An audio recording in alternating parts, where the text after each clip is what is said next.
compromise your energy. Darling, let your spirit be free. Don't give up, keep on pushing through. Now is the time, it's all up to you. Alchemize your energy, my friend. Let your spirit be free. Don't give up, keep on pushing through. Now is the time, it's all up to you.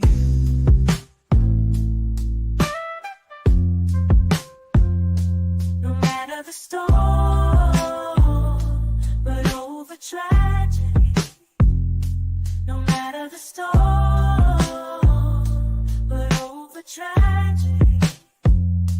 No matter the storm, we will always take flight. Keep on pushing through the darkness of night. There's no limit, let's reach for the sky. Shine so bright, from darkness to light.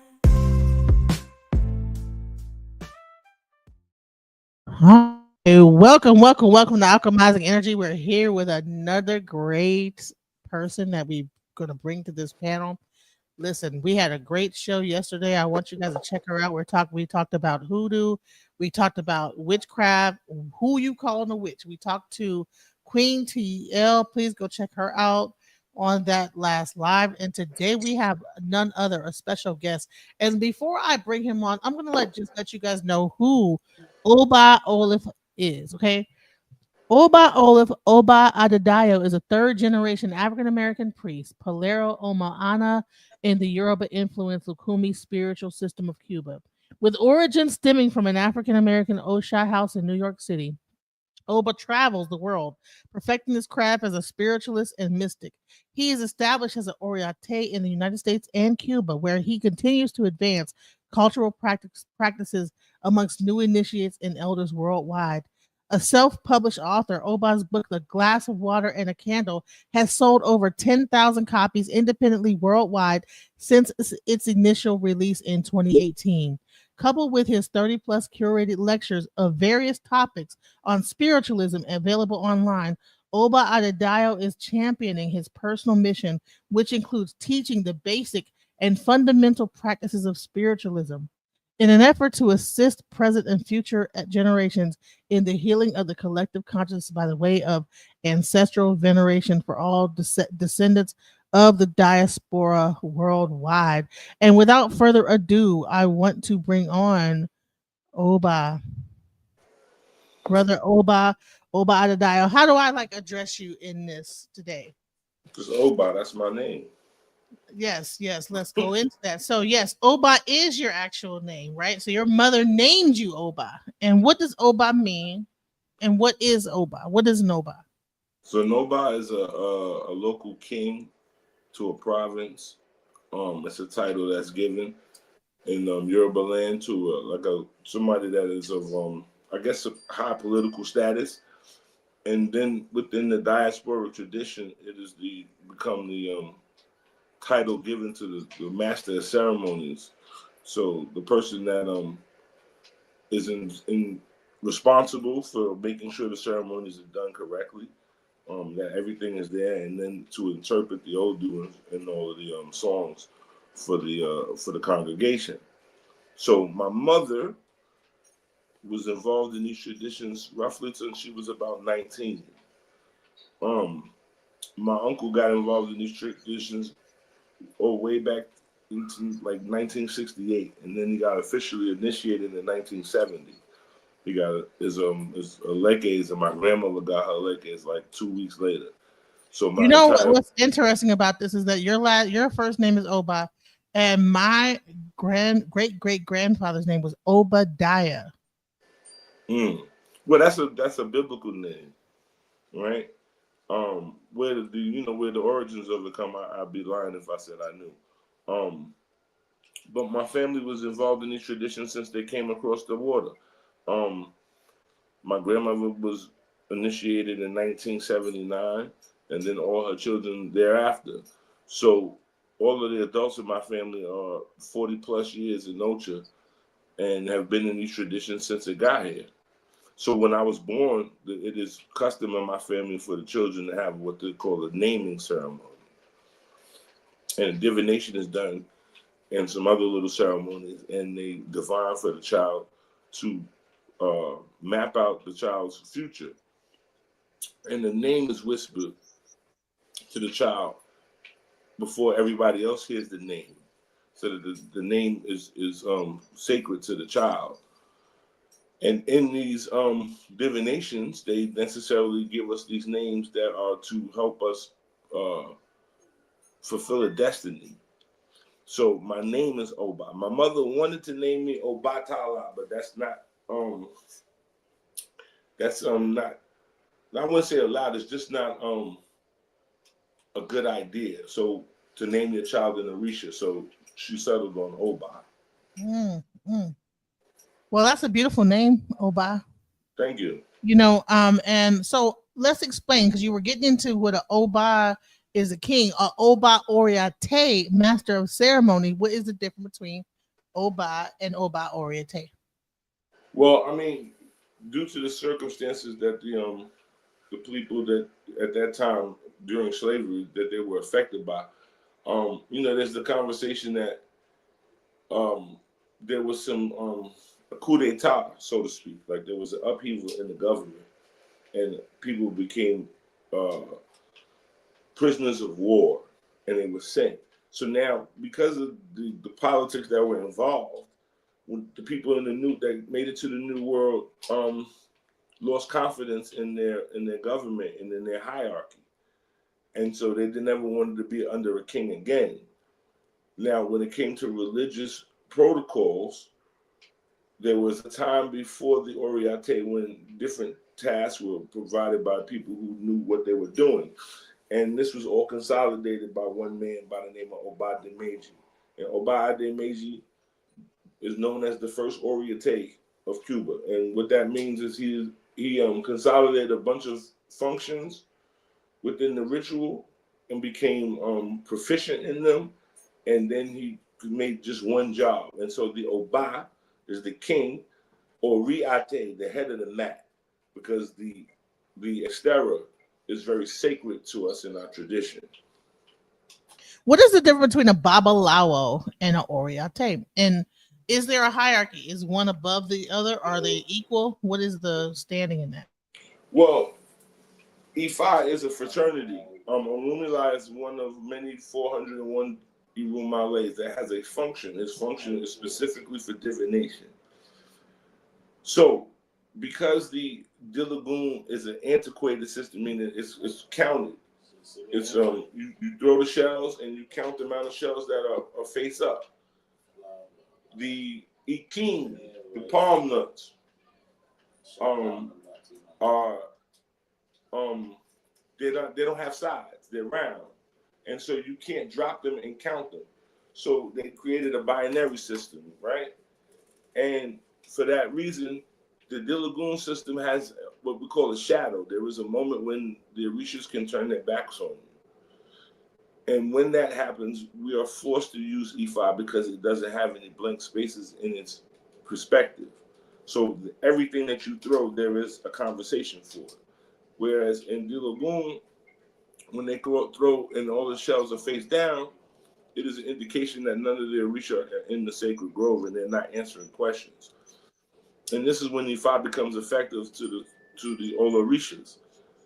Is there a hierarchy that the Babalawo is somehow higher than the Oriate? Not necessarily, because he is a part of a fraternity that everybody else doesn't enter.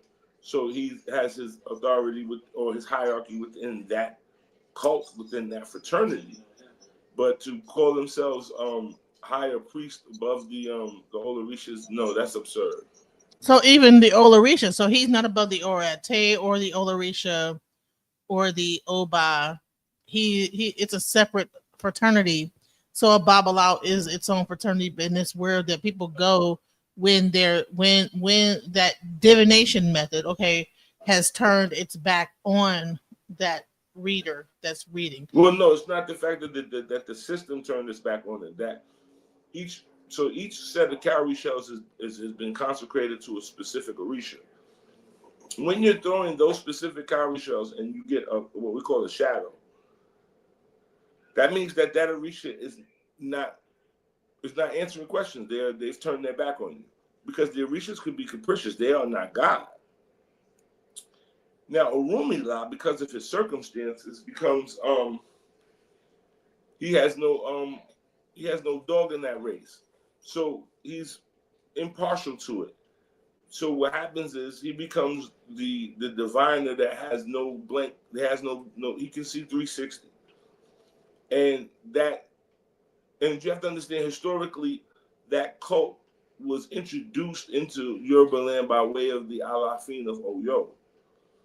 And it took many generations for them to even grasp to it, because the Yorubas were not into worshiping palm nuts. And then what happened is that the palm oil production became very viable. And then palm nuts became a commodity or a means of currency. And so that currency usurped the currency of a cowrie shell, which was the original currency of not just West Africa, the entire ancient world at one time. So, you know what? I might have to back this up, because there's people out here that are Hebrew Israelites. There's people that are watch me that are Moorish. Some people don't understand the divination aspect. They don't understand the cowrie shell. They don't understand the palm nuts, the significance of it, like what the difference is. So I have a very wide, broad. There's Christians here, ex-Jehovah Witnesses So that come historically, and watch. so let's understand that historically we are taking the narrative of a conqueror, people who sat down and wrote the books. Now you have to understand, one of the things that is that doesn't allow the Orisha people to defend themselves is because all of the Abrahamic faiths are literal. They are written in a book. But if we go back to antiquity, we will understand that originally writing and arithmetic was not made to record history. It was made to record commerce.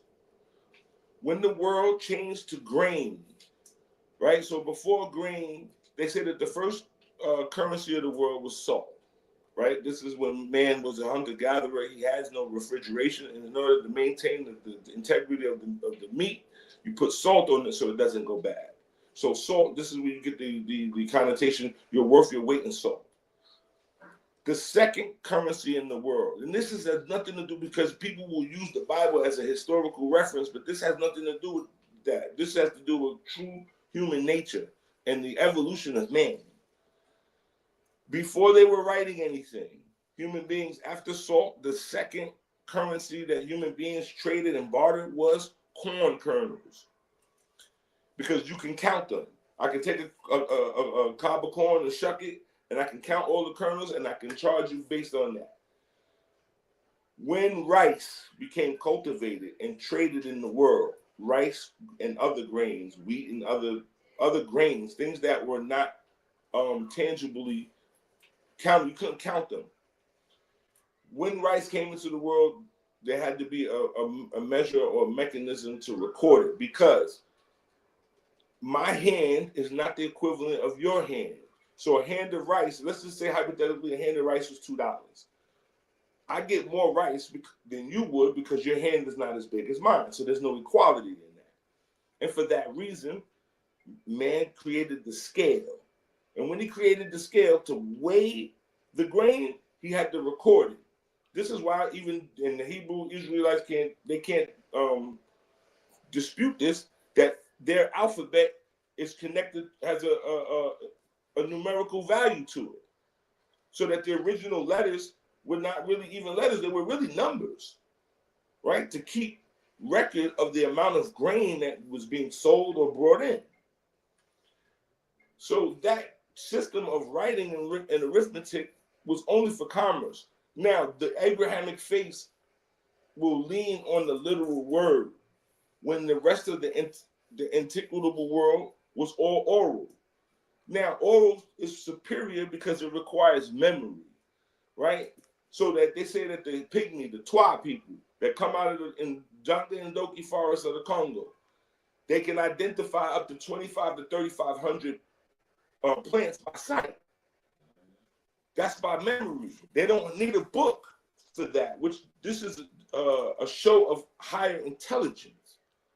So when you try to compare something that comes from an oral tradition to a tradition that's written, you cannot take the oral literal. And so this becomes the problem when those people that come from Abrahamic faiths are trying to understand what we do here. So we have a divination system made over of 16 cowrie shells. The 16 cowrie shells are charged by the blood of the animals based on the fact that the blood of the animals has iron in it. And so these shells are being magnetized.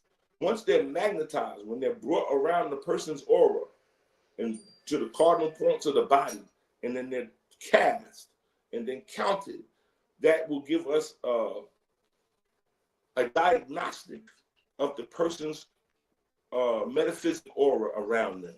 You understand?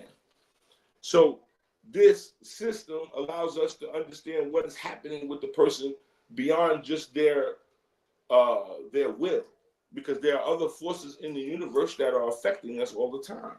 Radio waves, radiation, gamma rays. There's all these different forces that we are subject to. So the divination is a diagnostic to see what the metaphysical temperature is upon a person, to decide what kind of situations they might come upon, because the energy or the frequency responds to whatever frequency is around. So if you come with a negative frequency because you're charged up, when you go into a peaceful space, you will instigate that space and create a negative charge to it. So the divination is all scientific. It's not, it has really less to do with folklore than it has more to do with science. So, all right. So what's the difference between like a tarot reading versus... Well, the tarot reading, the cards are not consecrated with blood. So that blood is making that element. Blood contains iron in it, right? So when you put something that has iron on it, you magnetize something. And when you magnetize something, you give it the ability to do one of two things, either attract or repel. So all of the logic behind these traditions is the ability to take a diagnostic test and then level a person out based on different attributes or different things, whether it be water, leaves, certain prescriptions that will change the ions around your orbit, so that when you move, you don't attract the wrong things and you repel all of the bad things. So as an Oba Oriate, you are the person that runs the ceremony, right? Mm-hmm. So the person gets the reading that is charged, and and you're the one that gives the person their life reading, not a Babalawo. So even though you have a Babalawo, they can give you 16-day reading. The Oba is the one that can tell you what's going to happen in your life during initiation. Well, here's the thing. With Ifa, there is no they're giving you a signal that they say that you cast in heaven, but you still have free will. You don't have to submit to that destiny, right? Destiny is always changing. But when you knock on the door to the Igbodu and Kadiocha, you are signing a contract with the Orishas that you are allowing the Orishas to be installed in your consciousness, so that you at some point will be able to be the vehicle for the Orisha, albeit dancing, drumming, singing, initiating people, cooking food, sewing clothes. You are expressing the Orisha's creativity through your medium. You took that contract when you knocked on the door, because you didn't have to do it. So you allow this deity to be installed in your consciousness. Now there is it's a reciprocity to it. So the Orishas are now going to give you a heads up about what this life is going to be like and what to look out for. Again, you still have free will. You don't have to follow the prescriptions of what they say. You can do it as you like. So when the difference between Ifa is that Ifa gives you your hand of Ifa, and this is supposed to be when you didn't have any conscious decision in what you were doing. You made this decision in heaven. When you make Kari Ocha, you make this decision consciously here on earth to be a part of. So now, why do you make Kari Ocha? Why?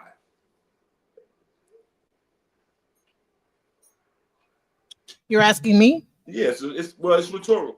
Well, yeah, because I believe that like usually you get a reading that says that either you have to do it or usually there's a life or death situation or usually you're called to do it in some way, either through a reading from a Babalawo or a Olorisha that says that you should do Ocha. Okay.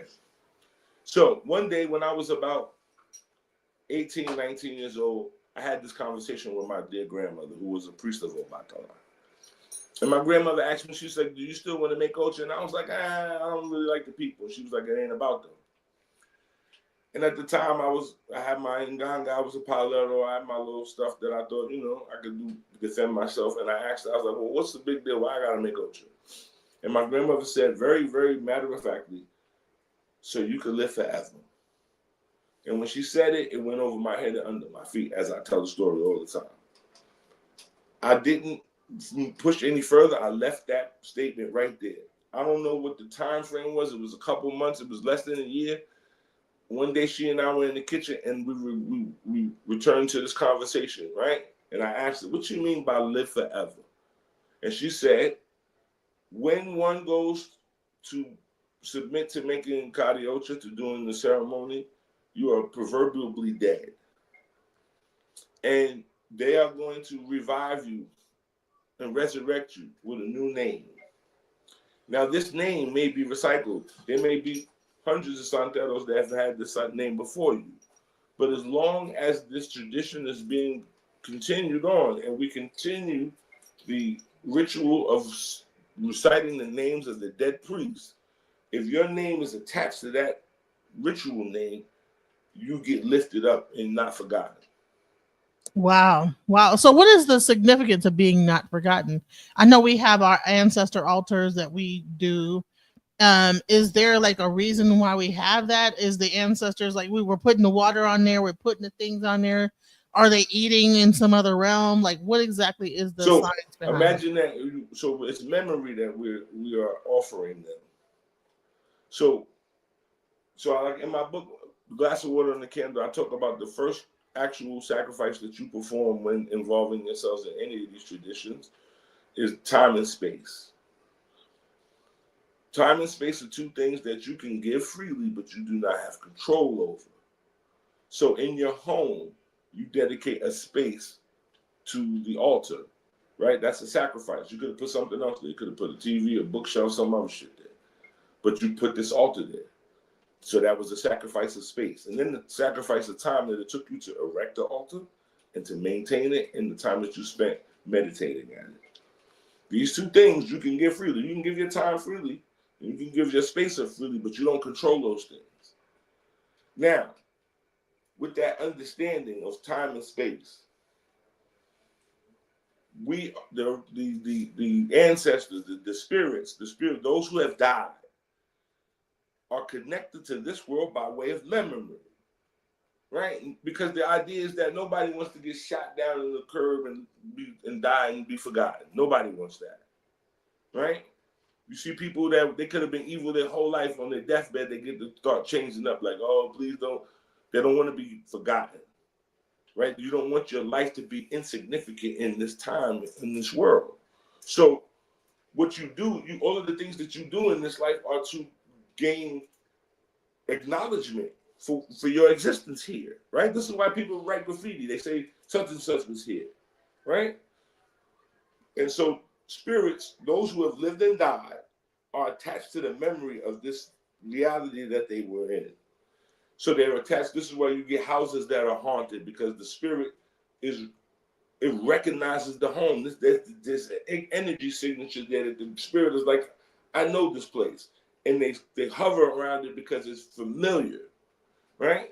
So you do the same effects when you create your altar. You put the picture there, and then you put the glass of water, and then maybe some flowers, and all of these different things that you're giving have to do with the four elements that you want spirit to be able to speak to you through as a conduit.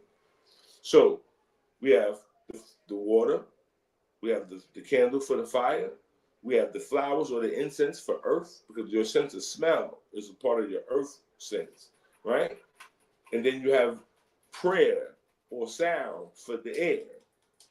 So those four elements are the dimension that we are really trapped in. We are trapped in the dimension of four elements. Now we have five senses, so they say, but the sense of feeling is subject only to you. Nobody else feels what you feel. So there's no truth in that, right? Well, you could be someplace and it's hot, everybody else is sweating, and you're like, I'm cold. Nobody has to feel what you feel, right? And so there's no truth in that. But what there is a truth is, there's a truth in what you see. We can all agree that we see, yeah, you see it, I see it. Okay, we agree. You heard it, we agree upon it. Did you smell it? We agree upon it. Whether you like it or not, that is of no consequence. You can acknowledge that you smell something burning, or you smell this foul smell of something. Well, something is ripe or decayed, right? And then your sense of water, which is attached to your dreams, because even when you sleep, you swallow, right? So these four conduit, these four forces are what the dimension in which you're stuck in. And you present these things to the altar as a means to identify to your spirits that one of these mediums they have to contact you through. So what about food when you give food to the altar? Does that It's mean it's the memory. It's the idea of the memory. The idea that they see something that they recognize, that they saw, that they felt joy in it.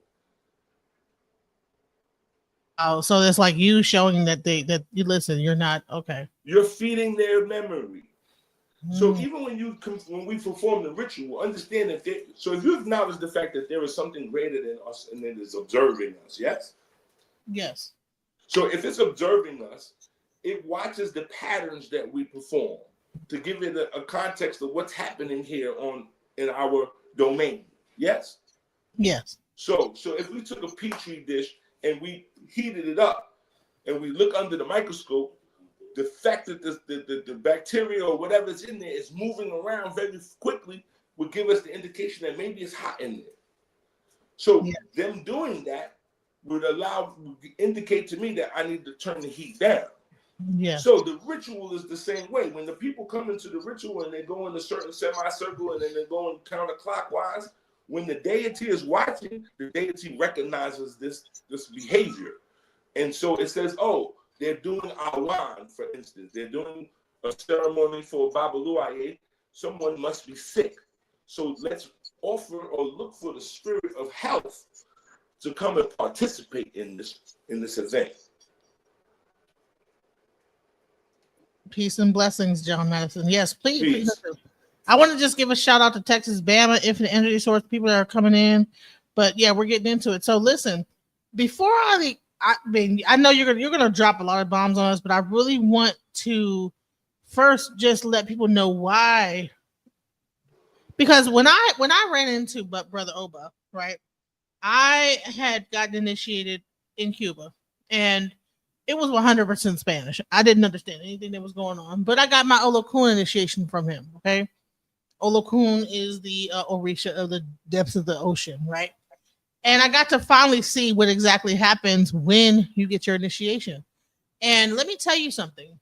Oba Oriate is a library, because and the thing is that you end up missing sometimes when you get initiated, like in other countries, is that with other languages you miss the conversations that are had between the elders. The one thing that I got to see is how much knowledge that these Oba Oriates really have. Because even the Oriate that I had, he was only 29, was very, very versed. I mean, you have to memorize so many things: songs, Odu, ceremony, everything. Let's get into what your origins are, where you came from, why is it? Where'd you come? Who are you? Who is Brother Oba? Who is Oba? Okay, so like I said, my family has been involved in these traditions since 1968. These traditions, only the first Americans to get involved in this got initiated in 1959, right? So 8 years later, from the original people that got a hold of these traditions, my family has been involved 8 years after that. So by the time I was born, my grandmother was getting prepared to be initiated. I was born in 1977. My grandmother was initiated in 1979. So I don't really remember her without Ocha, right? As far as I can remember, she's always had Oba Ade Dayo in the house. All of the adults in my family, my uncles, my aunts, and even one of my cousins were all initiated by 1987. So I had uncles that were trained as Oriate. Both my uncles, Oba Ade, my uncle Charles, Bobby Charles, he made Ocha in 1980. His Ajibon Khan was the second black Oriate in the world, Alfred Davis. Their Oriate at the time was the first black Oriate in the world, who was Bernard Simmons, Shango Day. He went on and passed it to Ifa later on and became Ifa Alafia. So when I was a kid, these people who had gotten the religion straight from the people that came from Cuba, because Renard could speak a little bit of Spanish as well as Alfred, whatever jewelry they dropped about the religion, I was right there to pick up because I was there as my elders were being taught. I was being taught as well. So by the time I got to be in my teens, I had already been in, like, my best friend's mother lived on Quincy Street. She right now is probably like that, the elder of one of the most proliferate Black American houses in the United States, Ile Ashe. His mother lived on Quincy Street. There was an Ocha in our house every weekend. So all of these customs are very, very familiar to me. It's not something that I have to even think about because it's so natural. I did not grow up understanding God. I always knew Olofi.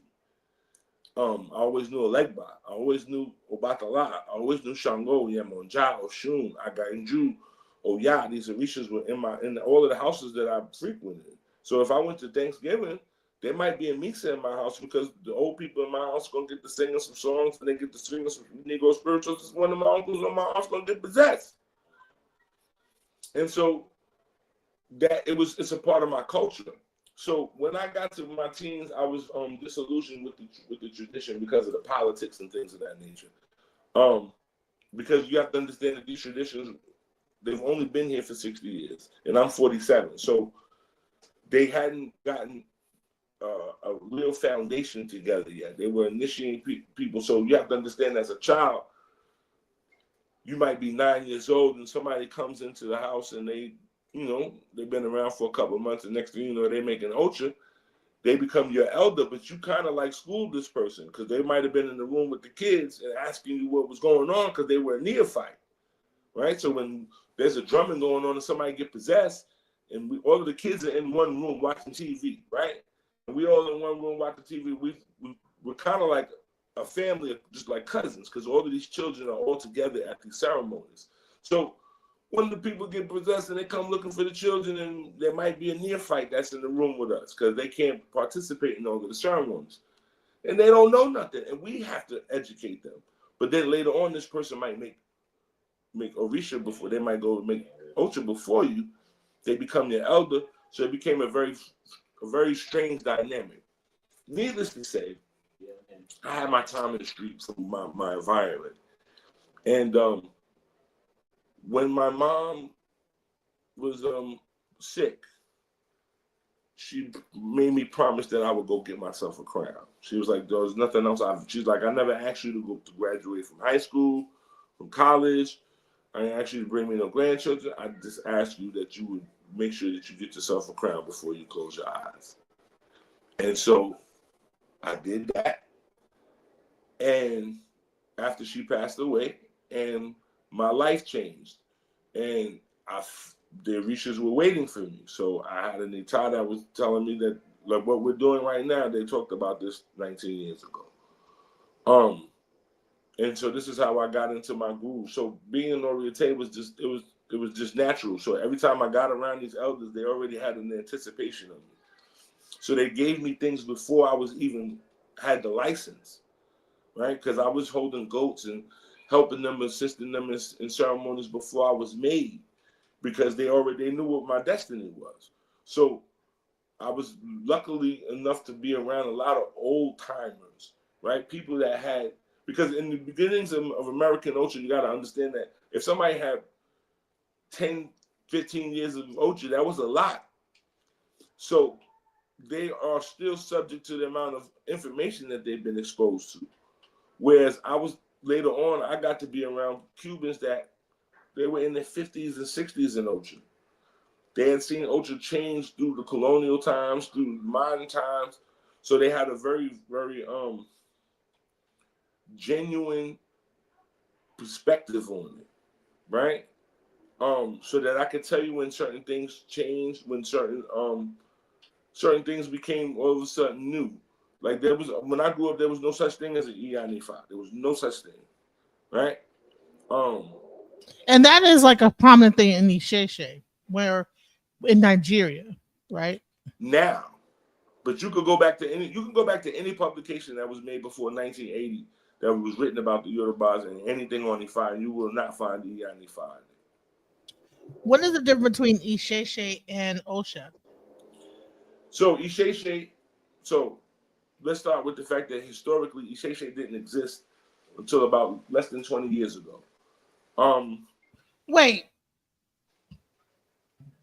Isheshe didn't exist. Wait, no, Ocha? there was no such thing as Isheshe 25 years ago. What? So you have to understand, these traditions got here by way of the purveyors or the propagators of these traditions start by, it's a line, there's a lineage. So the first person to indulge in any ATRs in the Americas is Catherine Dunham and Zora Neale Hurston. They got a grant to go and collect as much folkloric slave information as they could. In them doing that, they got a grant, and in the grant, they were allowed to go to certain Caribbean spots in the diaspora so that they could try to contrast and compare some of the rituals and some of the customs. When they got to Haiti, the Mambos there told Catherine Dunham that they were waiting for her. And so on her second trip or something like that, she was initiated into Ndambala Wedo. This was in the 1950s, well, like late 40s, early 50s. Dizzy Gillespie brought a man by the name of Chano Pozo from Havana to New York as for percussion. Chano Pozo introduced him to Machito, Chucho Valdez, Mango Santa Maria, all of these different Cuban performers that came. So they began to migrate to the United States. This is prior to the revolution. This is in the time of Batista. In 1959, a student by the name of Walter King, Osurgiman Adefumi I, got with a man by the name of Cristobal Oleana. Right? Cristobal Oleana was half from Curacao and half Cuban. He used to compete in these Rumba dance contests. In one of these dance contests, he won a trip to Havana to compete in another contest. When he went to compete, he danced so well that the people there invited him to a toke, but he thought he was going to a party. When he got there, they were playing drums and shakeras and people were getting possessed. And they told him that they were waiting for him to come back. So at this time, Baba Osurgiman started the House of Dambala. They had like a cadre of people that were intellectuals and they were occultists. They included Ed James, Cristobal Oleana, a woman by the name of Marie, Adefumi's first wife, Jane King. So these people were occultists. They were into occult and they studied. So in the conversation between Cristobal Oleana and King Adefumi, they came to the conclusion that they were doing this Yoruba thing in Cuba. And so he took him to Cuba. They went to Cuba. They went to Matanzas in 1959. At the same time, a Puerto Rican woman from New York by the name of Asunta Serrano was being set. She got initiated that same month, but a couple of weeks earlier. These people became the pillars of Orisha traditions in the United States. Now, at this time, the Nigerians were not giving Yoruba traditions to people, because you have to understand it's connected to families and clans and tribes. So there was a group of people who did not like the Cuban aesthetic. They said it was too Spanish. They didn't like it because they were trying to get away from anything that was supposedly white or Catholic. And so these people began to go to Nigeria and look for ways to get initiated. Now, in the early days, from the 70s to the 80s, there were people, and they were usually scholastic people, people that were into academics, that they went to Nigeria and they became initiated. But what happens is, from town to town in Nigeria, they have a different style of initiation and different customs, and it did not all match up at the same time. So what happened was, wasn't Desi Arnaz also a practitioner as well? Yeah, he had Oba Olff. So what they did was they started going to Nigeria. Now, at the same time, my mother's godfather, by the name of Baba Lloyd Weaver, or Lucumi, who made Yemonja in the Bronx, he was working for CBS at the time. He was a film producer, and some friends of his said that there were more opportunities in Lagos, Nigeria, for a black man in film. And so he migrated to Lagos after creating a very strong Ocha house in Brooklyn. When he got to Nigeria, he became involved with a lot of the politics, because he kind of like was involved with the television. So when you understand Nollywood and all of the fact that the Nigerians have their own production thing, he is one of the people that taught them how to do that. So Baba Lloyd began to facilitate people who did not want to do Lucumi. So they would come to Nigeria, and he would facilitate them and take them to the town or whatever Orisha they said that this person necessarily had to make. Over time, the Nigerians realized that there was money in this racket of tradition. And so a few key players started to write books, and they started to come and they started to create these environments, particularly for rich white people. Were those book writers white, or were they actual Babalawos in Nigeria? Were they white people? What is that? That wrote those books? Huh? Were those white people that wrote those books, or were they like Nigerians that wrote the books? Originally they were white folks. So like the most profound and prolific books on the Yoruba culture are written in German, actually. German, then secondly French, and then you get to Spanish, and then, you understand?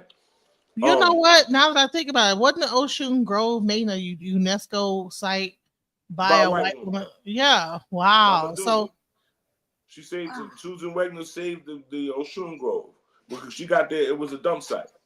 Wow. So this is how they got to Isheshe. So what happens is the Babalawo saw a profit in this. They could bring people to Nigeria, initiate them, but they had to get the people in the compounds to agree. So the compound people are not missionaries. There's nothing about these traditions that where we go on a missionary and we start telling people what they should come and do. So what they did was, because the people in the compounds, they don't make money, so because they don't leave, they're stuck in these compounds where these Orisha live. They got to take care of these Orisha. They are dedicated to it, right? So the Babalawos come along and they're like, listen, we're going to bring this person over here, and you're going to initiate them to whatever it is. Let's say in this grove, they got Yemonja. They're like, you're going to initiate the person in Yemonja, and then we're going to take the person to 25. If you say something, we ain't feeding y'all, because they're the ones making the moves, getting in and out. So the Orisha people became subject to the Babalawos, their racket. So that everybody that goes over there, so that you very rarely see somebody that got Isheshe that don't got E5. Right. Wow. Okay. Right? Yeah. So now, the second part is, so what happened was, when people came back, they had no continuity. So like somebody got made in Ode Remu, somebody got made in Oshogbo, somebody else got made in Ibadan, someone else got made in Ogun State, in Ilorin, right? So when you come back and you're in the States and you're like, yeah, so did they do this to you? And they're like, nah, they didn't do that to me, because each person had a different experience. So what the Babalawos did was they created an association, because first they had what they call these Ijos, which were these councils or these groups, and they were trying to get all of the Orisha people under the Ijo. Ijo, Rumi, la, blah, blah, blah. So then they came up with a word. So if you understand the language, there's a word in Yoruba, the word for shishe or sese is work. So if you put the word, the letter I in front of something in Yoruba, it denotes that it has some kind of context to something ethereal. So for instance, you have ibaye, right? The word ibaye, the E in it refers to something that's ethereal. So now you take sheshe or shishe, which is a word for work, and if you put E in front of it, it becomes isheshe. And what does isheshe mean? It means holy work. So they came up with this so that they would have a name for the people, what kind of style of Ocha that they had. So, because Lucumi, what happened was in Lucumi, when the slaves started coming off the boats at a certain time, people were saying that there was I am the Araba of this, and I got this title. And the slaves like, yo, I don't know you from back home like that. I don't remember you. So what we're going to do is we're going to make us a rule. So they created what they call regla Ocha. So that the Lucumi style of Ocha has a rule, there's rules and parameters to it, so that there are common denominators of nuances that must be performed for us to accept that you had a legitimate initiation. Wow, so it's almost like the Ocha in Cuba is what's so crazy is that when I got initiated, the Babalao said this is the origin. Well, okay, now there's a whole lot of scholastic and academic conversation. So the original conversation was that Lucumi was a word that the slaves used that meant my friend because they had made it across the water, and that they somehow had this fragmented concept of Orisha, and they came together and they kind of put it together in a puzzle. Now, unfortunately, and this is not by research of my own, but there's a book called Olukumi Kingdom. And it refers to the fact that there are a group of Yorubas that had all of the nuances and styles that we perform in Cuba. These people were taken out of Africa for a particular commodity because at the time they cultivated efun. Efun is originally made of a limestone chalk. And so there was a limestone quarry that, imagine if you can imagine Detroit is a factory town. So you got a bunch of limestone or salt or whatever, right? Right, but imagine let's just say, like, for instance, when Detroit became big, everybody from the South migrated to Detroit for work, right? So you got people from Mississippi, Alabama, Georgia, South Carolina, Louisiana, Arkansas. All these people come into Detroit to come get this work. But they bring their customs with them, so that Detroit becomes its own melting pot and has its own style, right? Right. So this place, Olukumi, in Yoruba land, because it was so much work, people from all over West Africa came there to get work, because we have this concept that West Africans didn't exchange amongst each other, which is not true. So if you can imagine that when any one of those empires, albeit Mali, Ghana, whatever, Songhai, there were people from other provinces and other places that came there for work. So in this cadre, these people created a system and a pantheon because somebody came from a specific town where Yemonja was their saving grace, and they brought that custom with them. Somebody else came and said Oshun was their saving grace. So in this town is where they authenticated and created this pantheon of a hierarchy of which Orisha was above who and what in the genesis of them. You understand? Right. That happened in Africa before it came to before it came here. So that all of the scholars got to rewrite the books, because this book, The Lucumi Kingdom, it talks about this group of people, because the word Yoruba did not exist until 1840. It was not used by them. They did not call themselves Yorubas. Right? So you get into the history of the Yorubas there's a Dr. O. Johnson. Their missionaries needed a way to convert the people, but they needed a Bible. But the Yorubas speak different dialects amongst each tribe, each clan. So they came up with using the Oyo dialect, which was the tradable, because Oyo was in power at the time, economically. they used that dialect and it became Yoruba proper. But the Yoruba word comes from the epithet from the Fulani people who called them Yagbas. Mm. So if you ask a Yoruba today, some of them will say, I'm not Yoruba, I'm Edo. I've Like, heard that. I've heard that before. Yeah. Because he has all of the same customs as them, but he'd be like, no, I'm Edo. So from state to state, they got different, like I said, it takes 3 families to make a clan. It takes 3 clans to make a tribe. Remember, because a tribe is 3. T-R-I. Tribe is 3 clans. And then 3 tribes makes a nation. So the Yoruba nation, you have the Ibadan, the Abeokuta, the Ketu, the Egbado, the Egba, the Ife, the Oyo, the Ogbomosho, the Ilorin, the Ijebu, the Ijesa. There's all these different groups of people that they don't consider themselves Yoruba. So this Yoruba title came because they needed a way to convert them. So there was like a whole era where when black people got with the Cubans and they was like, yeah, this is from Yoruba, and they was like, who? They're like, right. No, that's that's not what Lucumi. we remember as So Lucumi was a group too, or was it? It was a group of people from the Lucumi. It's a city state within Oyo. The people there call themselves Igala people. It's in what they call Antioquia country, right? In Yoruba land. I checked the maps and all of that. They explain that this custom of Ocha that came into Cuba was not created in Cuba. Now, the person in Cuba that was given the credit for it is a woman by the name of Efuche Warikando.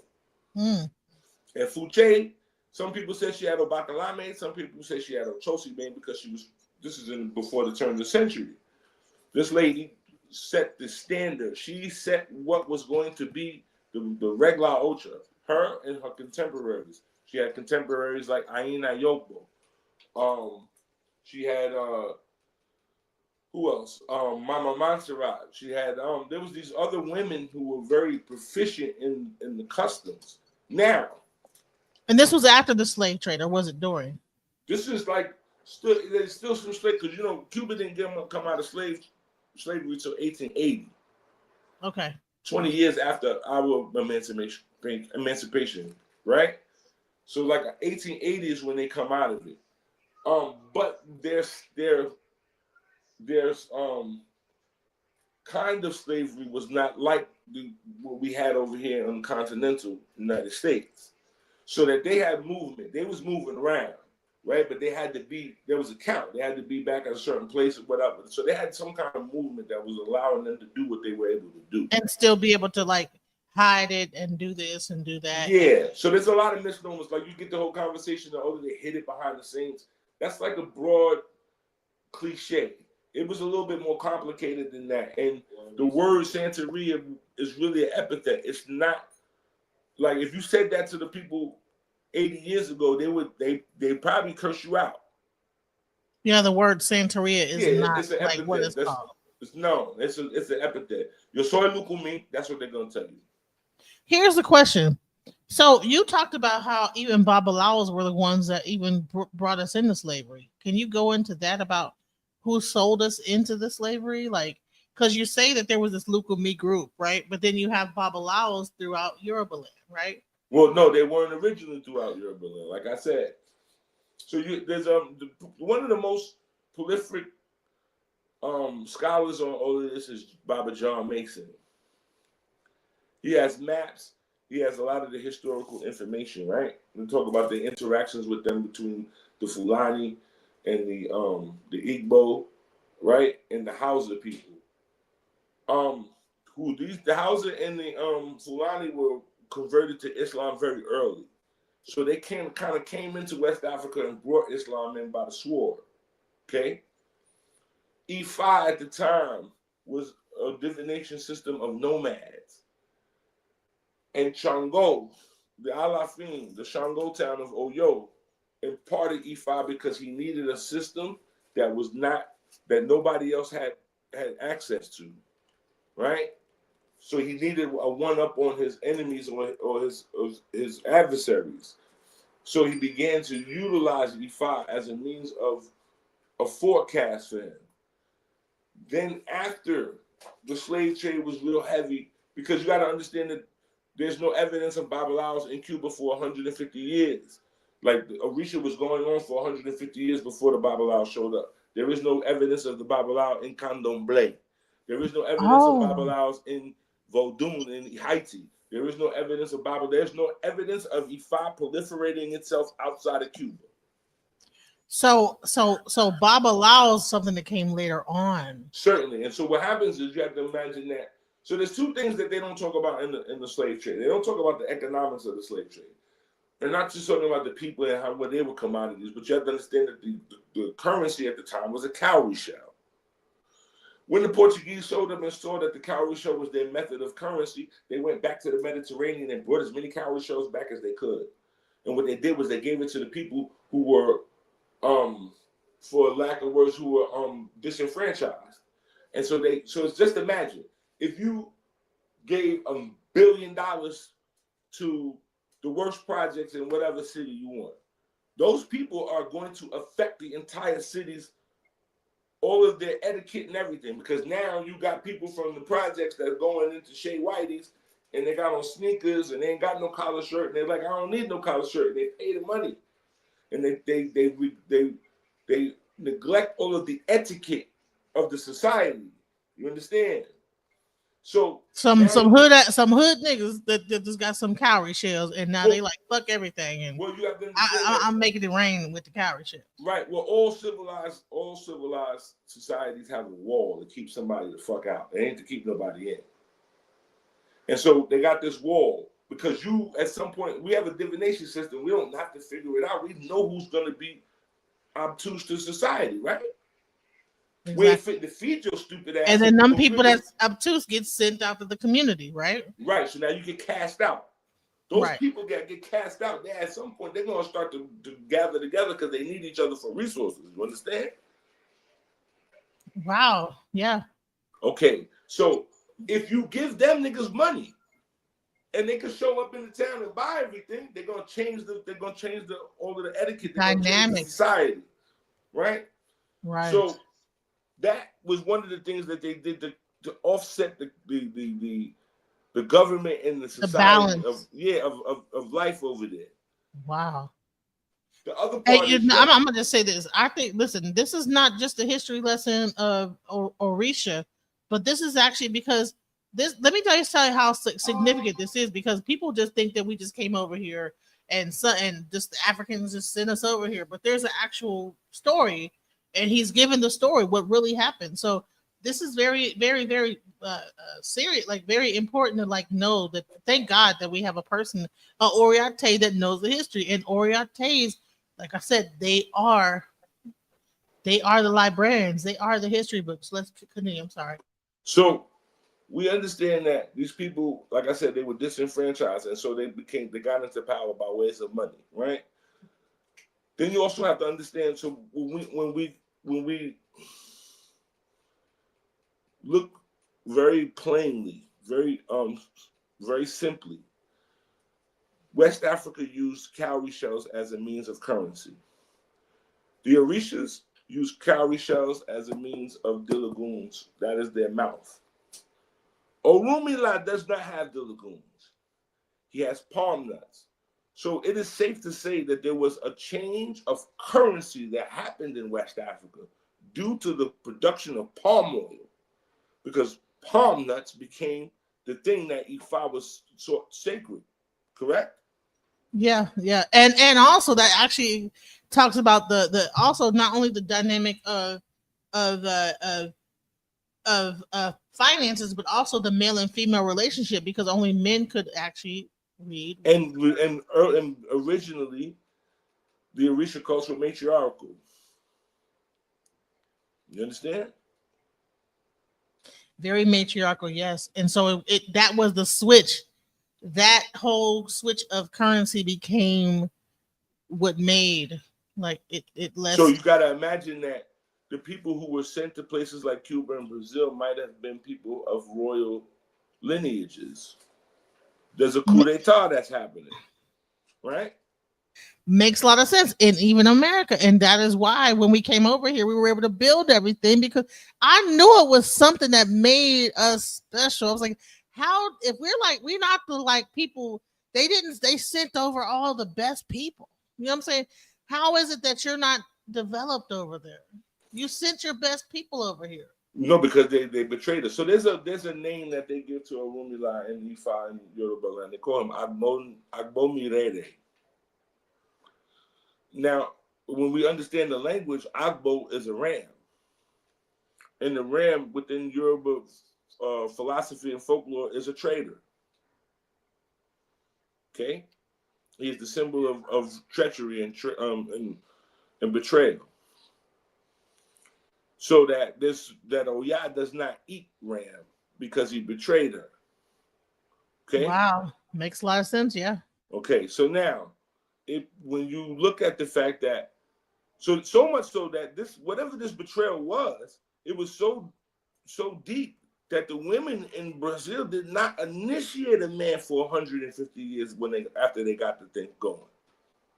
Wow. So the women were the ones who actually got everything going over here. Yeah, they proliferated everything, and this is why the idea of female Ifa is a misnomer, because that would say that those women, what did they forget that Orumila? Did they forget that they had access to Ifa? That's not possible. They proliferated every other Orisha. And then they say, oh, okay, well, you can't see Ifa because Ifa, the wife of Ifa, or what was it? Odu. Well, Odu. So, okay, this is a very simple concept. Odu is a woman. That plate that the Babalaos sit between their laps is a replication of the womb, of God's womb. That tapper that he has in his hand is a phallus. It's Eshu's dick.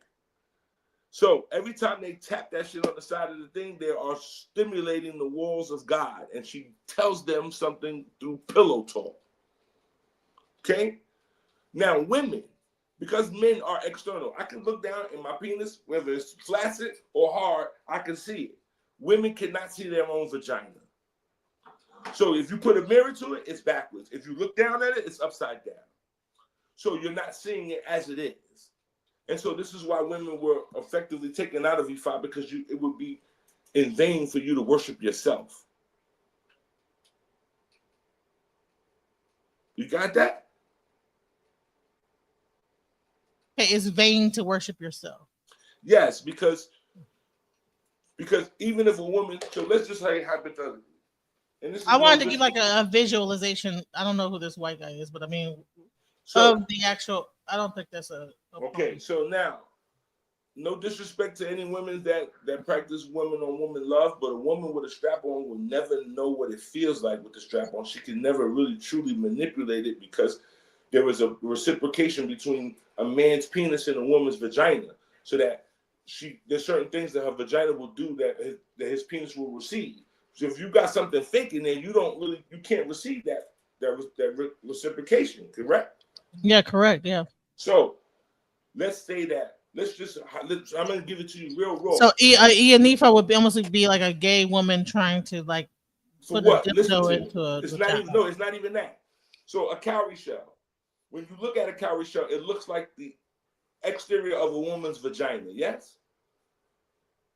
Absolutely. And you know what? All this stuff like is okay. About so now, with that being said, one woman can manipulate another woman's vagina externally. Yes. Yes. Okay. Now let's say that the iking, the palm nuts, are God's ovaries. Right. You can't see that. Can't see it. But I have a one-eyed jack that can go into the triple darkness and find those seeds and give them something. Okay. And then that's the concept of E5. Wow. So that women can divine Dilagoon, because they can manipulate a woman externally, but they cannot manipulate a woman internally. Right. So Ifa is for men because they could like actually be able to get into the womb. They use the womb to be able to extract the information using the word. But I heard that the word Fa means to scrape. Huh. So again, we put the E in front of it. Isheshe, Ibaye, Ifa. Holy scraping. So like I said, he says something, he taps the side of the plate, and that is to instigate or manipulate God to speak to him.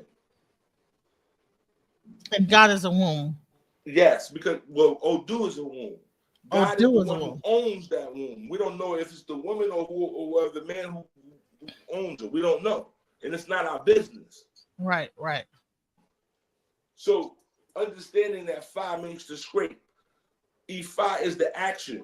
It's the verb. The Babalao is the noun. Wow. Okay. So E and Ifa, do they get a Pele? I know E and Ifa. Listen, I don't even investigate into it because again, I understand the concepts of Ifa, and I understand that there was politics that allowed this. Because so look at the Yorubas are very simple. They have very clear lines of equality. Iyatobi, Babatobi. Mother who gave birth to me, father who gave birth to me. Right? Iyalosha, Babalosha. Mother who gave me Ocha, father who gave me Ocha. Babalawo, Iyanifa don't have the same thing. It would be Iyalawo, would it not? Makes sense, yeah. Iyalawo, yeah. So, because of the politics of the world today, they were forced, because they like the money, because why not? There's more people. So they made the E and Ifa thing just to be able to make money to initiate women. It's the same thing that they said about the United States. They sent women to work so that they could tax 2 people in the household. Wow. So if you, went through all the Bible houses, girls, you want to get some E5? Well, come on. And there's more women than there is men, is there not? Yes, there is. All right then. So this is, we understand. So like, if you go on my Patreon, I have a video where I interviewed John Mason, and I asked him. I said, Baba, what do you think about the E5 insurgency? He says, and I quote, "That's a good word for that, insurgency, because that's exactly what it is." He said, in conclusion, he said, when they found out that black folks had money, they came with a full court press. Okay? So I have no contempt for Nigerians. I have contempt for black people who go over there and then they come back and try to tell me that they got something better than I do. And I'd be like, you late. You late. Right. Right? Because you went and purchased an abacus. I got an iPhone. You bugging. I'm gonna get to these questions way faster than you. Because while you go over there, because what happens is that E5 that's over there, it has not progressed. It has not seen the world. And they only give you just your head and whatever exactly you need at that time. They don't give you everything because of the fact that's not their custom. Again, this is something that comes out of Lucumi. See, because we understand that we require the culmination of the gods. We require to see it takes all the pixels to see the picture, correct? Absolutely. So I don't have to just subject myself to, because again, the Orishas are capricious. They will turn their back on you. So if Shango don't want to talk to me, I got Obatala to talk to. I got Yemonja. I got Oshun. I got Oyat. I got you. I got Ogun, Legba. I'll be like, oh, you ain't talking to me today? He's like, nah, get out of here. I'm like, all right, I got somebody else to go. Right. Okay. Exactly. Right. And you know what too is, now I'm not sure. I sent you the actual debate I did with the Hebrew Israelites when I talked about the Ephah versus Torah, and I talked about how all the Orisha actually connect to parts of the body. That it's not just a matter of us only about the head or the feet. It's about like each Orisha represents a part of our body. Each Orisha represents like Oshun. Oshun would be considered the circulatory system. The Ogun is the blood. Yemaya is each Orisha has an actual aspect of the actual body, and then each Odu represents a part of the body and an herb that you can use to heal a part of the body, and then the color and all these other things. Well, see, the thing is, we haven't even opened up all of the different chambers to Orisha. That there's a whole pharmacopoeia thing that we haven't even delved into, right? But the problem is, see, like I show in my book, right? So I gotta show the people, and glass of water, the candle. Yes, I please talk get that about book. Please get that book. I talk about the fact that if you heard this concept of somebody else, I promise you they was picking my lots. This is written in my book, and this is the first time anybody can really articulate this so that they can have nothing to say. If you believe in Jesus, if you believe in Abraham, Levi, Buddha, Muhammad, if you believe they lived and they died, you are following a dead ancestor. Period. Yep. I opened my whole like debate with that. I said, yeah. Right? So you are worshiping an ancestor. If Jesus Christ, if you believe he lived and died, he's an ancestor. That same goes for Muhammad, Abraham, whoever. Siddhartha, all of them. If you believe they lived and died, they are ancestors. So what we're doing here is the most ultimate ancestral veneration, because inside my Ocha is a stone and a cowrie shell. And when you can tell me what's older than that, I'll quit. Because ain't nothing older than a rock on this planet. And so the rock and the cowrie shell, this is why when Ifa tries to profess its antiquity, I'm like, that's not possible, because there was a cowrie shell walking on the bottom of the ocean way before there was ever a palm tree. In order for there to be a palm tree, there had to be land. The land came because of Batala brought that, not Illumina. Yes. Right? Wow. And so the idea, see, one of the most important things that one needs to understand is that God don't live inside you, you live inside God. God is the ocean and you are the fish. And the spirit is the current that influences you to go a certain way, but you can go any way you like. But the macrocosm also equals out to the microcosm, right? Certainly. So that if we really wanted to get into some biblical texts about what the Hebrew Israelites, I could go and tell them that the real Garden of Eden is in the ocean. Uh-oh. What? The real Garden of Eden is in the ocean. Nobody starves in the ocean. There's nothing that ever starved in the ocean, and ain't nobody died of thirst in the ocean. Mm. When you come out of the ocean, everything, including insects and bacteria, they all are going back looking for the water, because the water is the nurturing part that gave you life. Mommy water. So God don't live inside you, you live inside God, because God is the omnipotence and omnipresence of everything. So that the reason that we do not have a shrine or a receivable Olodumare is because what would you not put in there? Everything, right?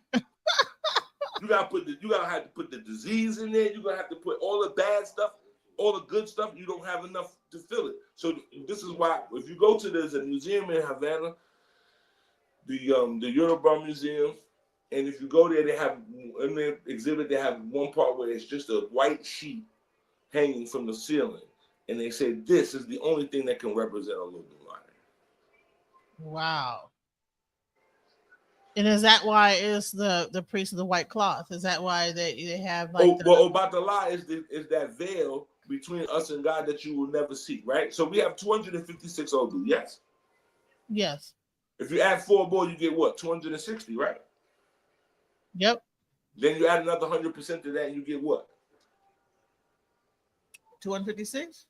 You get 360. 360, right? Right. So I'm terrible at math.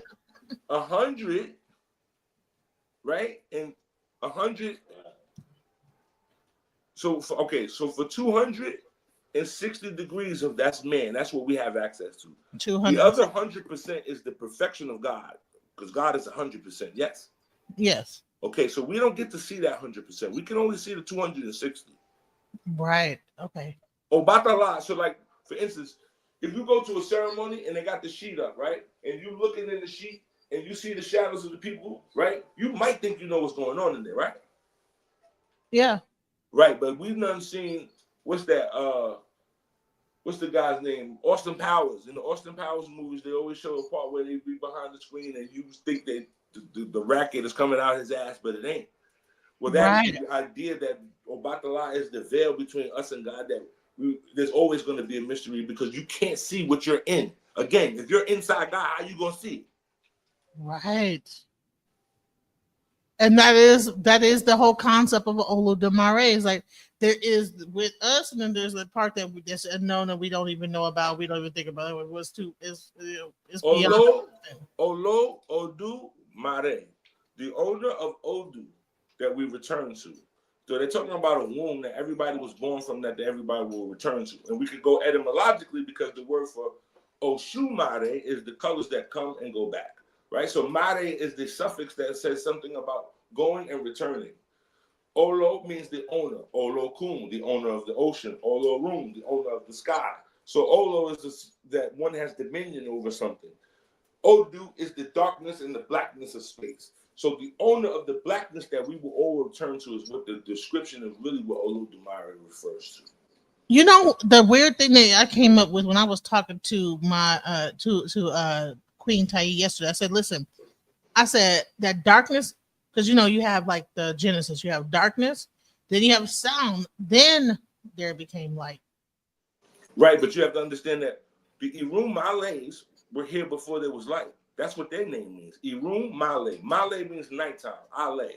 Irum is the sacred part of heaven. Orun is heaven. Irum Male. These are things that existed before there was a light in heaven, before there wasn't even a consciousness. You understand? Darkness existed. So those things existed in darkness before it ever existed. Before God professed itself. Wow. And see, the thing is that all this stuff is what they're doing is when they're going to the Hadron Collider and trying to fool with that, fooling around with dark matter. Well, what they're doing right now is they're creating a new reality based on 5G. The 5G is creating a dome over the planet right now that is a magnetic dome that will not allow the things from the heavens to penetrate through, and so that these phones will be able to display and control you based on this 5G bubble that they've created. Because they say when you look at the 5G bubble, it has the attributes of the flower of life in it, right? So they're creating an alternative reality. You understand? That makes sense because they what they say they're going to create like a golden dome over America and then there's an iron dome over Israel. That makes sense. Okay, I mean, listen. So understand that. So like I said, people will get a bad idea about me because I'm very vocal and I'm very adamant and orthodox, right? I don't have issue with Nigeria. I come from a very Pan-Africanist background. My family, we was doing Kwanzaa when all that shit wasn't cool. So I'm very clear and understand where Orisha come from. That's not the issue. My issue is that fact there are people who now decide. So what happens is there's people and they be like, oh, I want to come to the Lucumi dance class. And I'm like, but don't you got Isheshe? Right. Go to the Isheshe dance. Right, but because there is not. And so with all of the things that you like, all the aesthetics that you like it without the Spanish shit. But you dare not say that shit about the people in Haiti because most of that shit that they be speaking is French. But you don't have a problem with that because you dare not tell them that they not African because they too black for you. Ooh. The idea is that you think that Ricky Ricardo is the ideal Cuban, but when you get over there, you see all the black niggas over there, and you're like, oh. Hey, the black is night. Black is night. You see that the white boys that be over here talking all that fly shit, when they get over there, they're not in control of any of the ceremonies. Let's get that correct.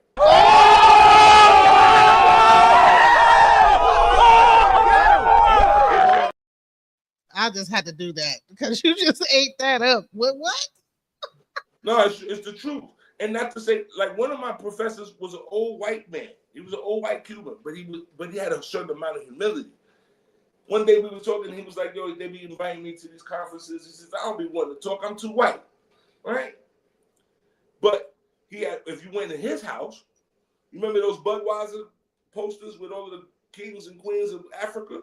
He had that shit all around his house. And he tell you in a minute, this is an African religion. Don't get it twisted. So that when the newbies would come with some new invented stuff, and they be like, oh, and they got the glasses of water with it. He'd be like, they didn't have no glasses of water in Africa. What y'all talking about? Right?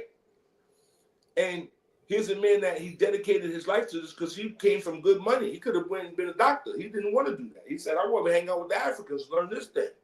And since he was 17. So when I was studying under this man, he was approaching 70-something years of initiation. Right? He was made in 1944.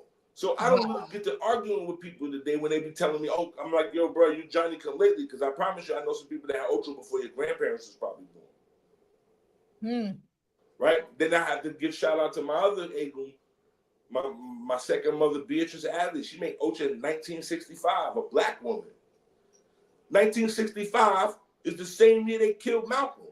Wow. So this is not something, and then we have, listen, when it really comes down it's a to secret society. So this is what happens. This is why it's so funny when the neophytes get up there and they start talking about in Orisha, and they had this was around you like some Harry Potter shit that you didn't know it existed. I have people that come and clients, they'll come and get a reading. The first time they get a reading, they see me, and then they come back and they go, yo, there's a lady in my building that do what you do. I'm like, oh yeah, you know. Yo, she got the yellow and green beads. Now, you've been living in this building for 20 years. You didn't know what the fuck she was doing. So don't tell me that you know anything. You don't know shit. Because there was a whole world existing that you did not even know existed. So what you need to do is humble yourself and sit down and absorb all of this so that you can give it to your children, so that your grandchildren will be a part of this without having to be converted. What is the importance of initiation? Because initiation, so everybody running around here talking about ashe, ashe, ashe. Everything has ashe in it. But the ashe that's inside you must be activated. And it has to be activated through this process that we do called Kari Ocha, that Ikwa. So I could give you a book and I could give you 4 pieces of coconut and a rock, and you could sit there and throw all day to that shit. And that shit is just how you throw coconuts all day. But if you don't have what's called ashe, then you can't ask the right questions to get the answers that you require. So this ashe thing, yeah, it's in everything.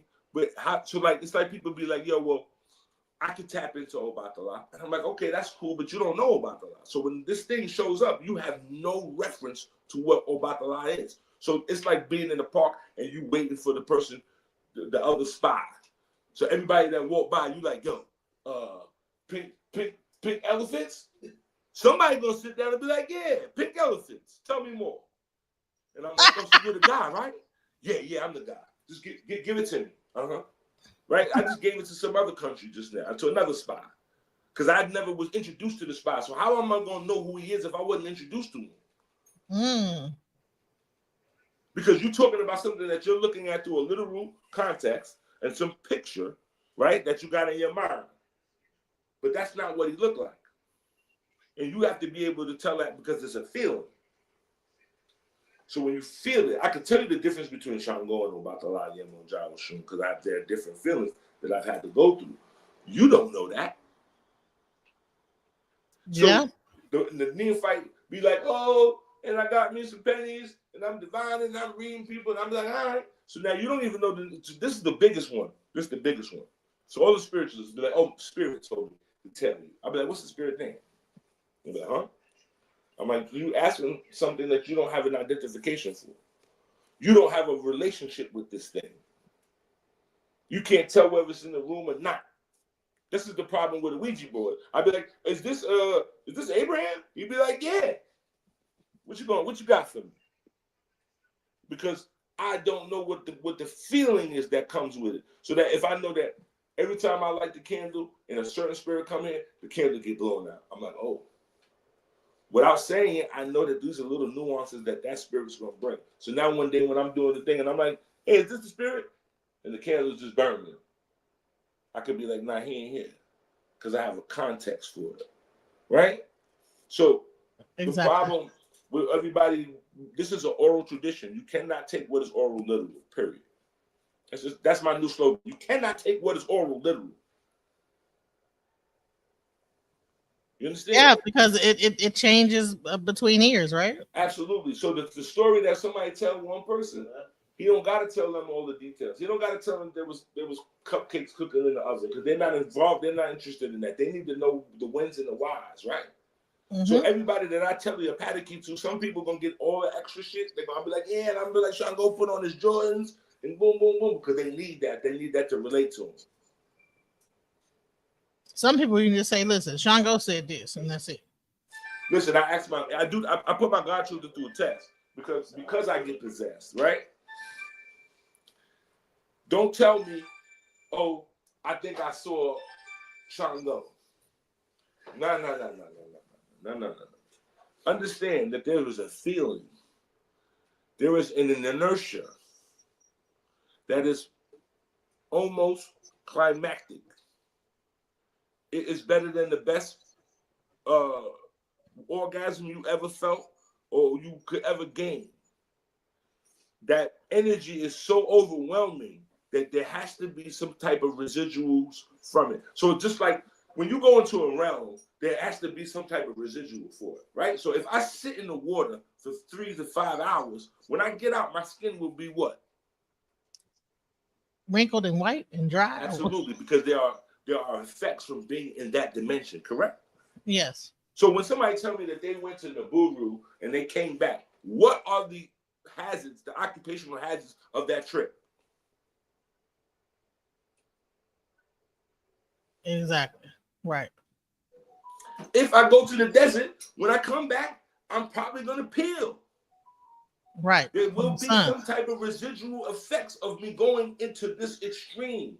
So how you talking to spirit and you just kicking it? Oh yeah, they were just talking to me. Nah, son. Every time the niggas pass through me or one walk in my house, I get a chill up my spine and I'm like, well, who is that? So when you tell me, yeah, I was in the Buru, I was talking to Inky. What was the residuals? Did you come back? Did your nose bleed? Did your hair turn white? What did you get? Did you get gas or you extra tired behind Was you burping extra? Yeah. Because there should be some sort of residual effects of you being in another dimension. Dimension means that you're in another something. That has parameters.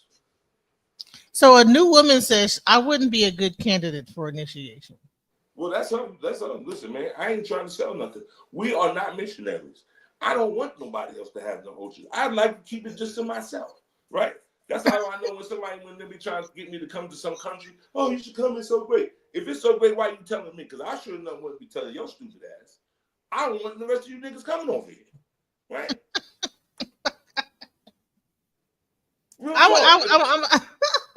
If I find the store that sells the fucking $2 polo, I ain't fitting tell you. I'm going to get all the polo I can get, and then I'm going to tell you, like, oh, the store's about to close. You should go over there. They got $2 polo. But I ain't fitting to tell you before that. So okay, before I get into that, we've been talking, you said a few times about being possessed, okay? I'm going to tell my story, right? Before I even got initiated, I got possessed. It was crazy. The person was just singing a song, and something, Oriate came down, and honey, it was like a beautiful altar sitting there. It had candles and food, and it was beautiful. Flowers. It was, and I wanted to knock that shit down. I was screaming. I wanted my voice to blow that shit out the fucking. I screamed so loud. I was hoping my voice would blow everything off the. I wanted my actual. I remember thinking this. I wanted to be able to scream and loud enough for everything to shatter. And I knocked a few shit down. You know what I'm saying? Mm-hmm. I can't tell you whatever happened after that. You know what I'm saying? But I just know that the beginning of it was that. It was a scream. It was me in my mind, like, I want to knock this shit down. It was very destructive. I don't know. I can't describe it. Whoa. And then I had another situation where after my year in white, somebody was talking to me a certain way. And it was like something came over me. It wasn't even... we weren't at a bimbe or nothing. It was just somebody was talking to me crazy. And at first I was being very calm and like, okay. And then something just said, roof. And I said, fuck this shit. And I ripped everything down. But it was very controlled. I didn't rip certain shit down. It was like almost like a thing where don't fuck that up, but fuck this up over here. It was crazy. It was like, fuck that up, fuck this up. No, get away from that. I woke up and I was bleeding, and didn't even feel it. I had punctured myself. The actual camera thing had put a hole into my leg, and I didn't even. I was like bleeding all over the place and didn't feel it. I didn't, and then I just like wiped it off and I was like, okay. And they were people, everybody was afraid because they were like, what the fuck? Like she just that Now whole thing. possession is never the first. The first.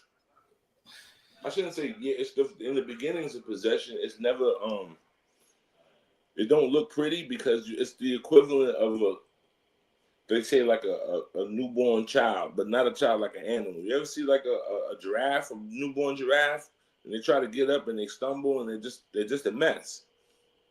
Well, that's what happens when the spirit enters your body because it has no context to control your body the way you do because it's your body, right? You've learned how to coordinate your body and walk and crawl and jump and run and do these different things, right? So when spirit enters the body, again, remember they have to deal with memory.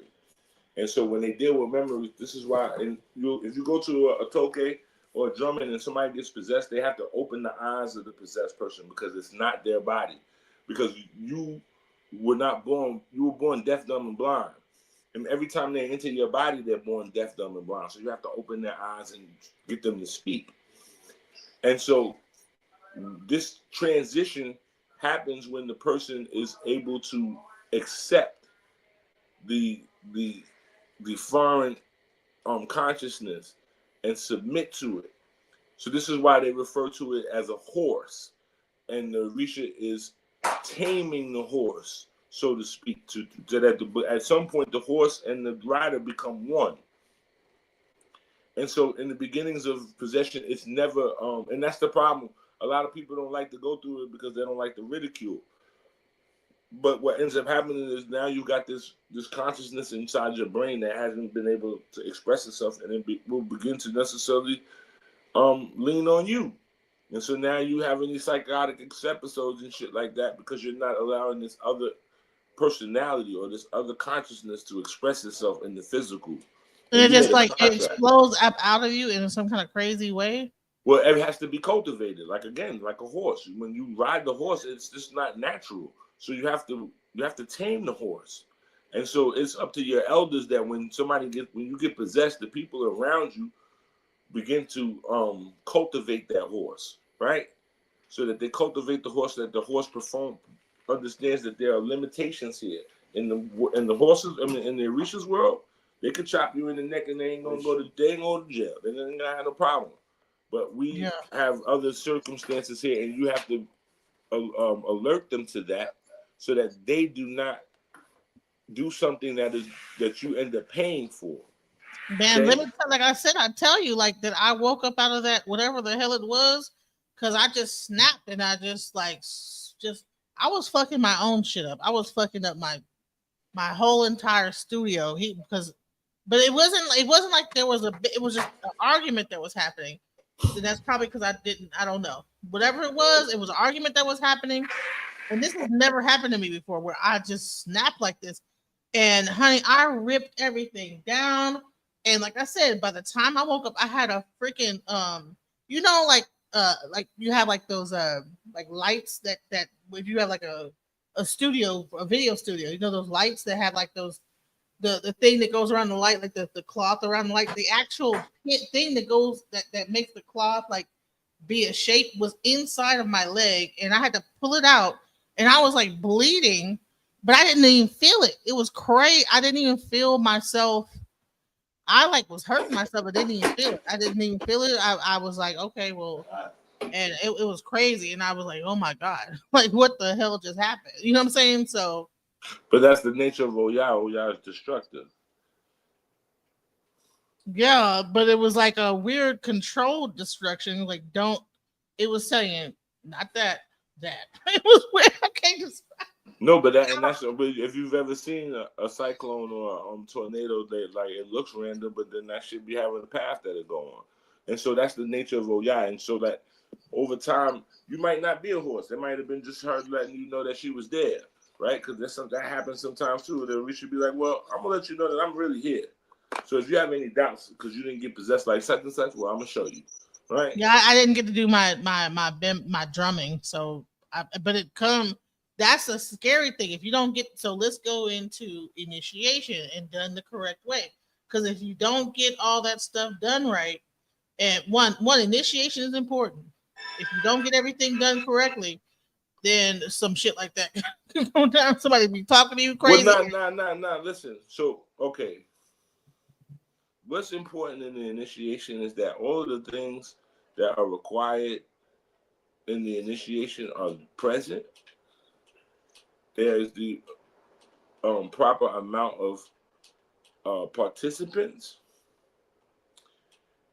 There are the proper offerings given to the orishas, right?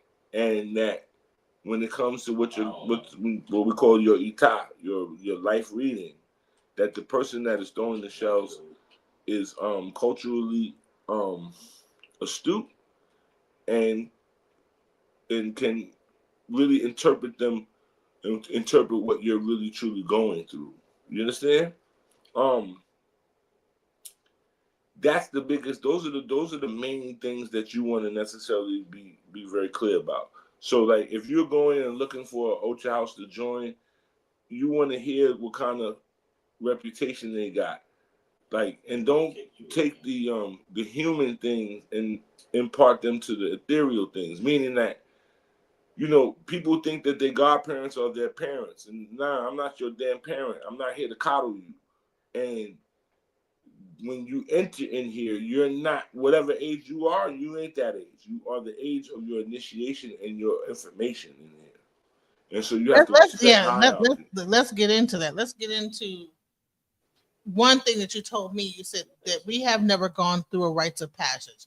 I want to show a video right quick of something. This is a ceremony that kids are given, normally. And I'm gonna turn my camera off because I go smoke my cigarette. But that. No, go ahead and smoke your cigarette. It's all good. It's all good. So this is a child. This is normally what happens when a child is born. They put the baby's feet into the thing. It's called Itefa. Okay. And yeah. Okay.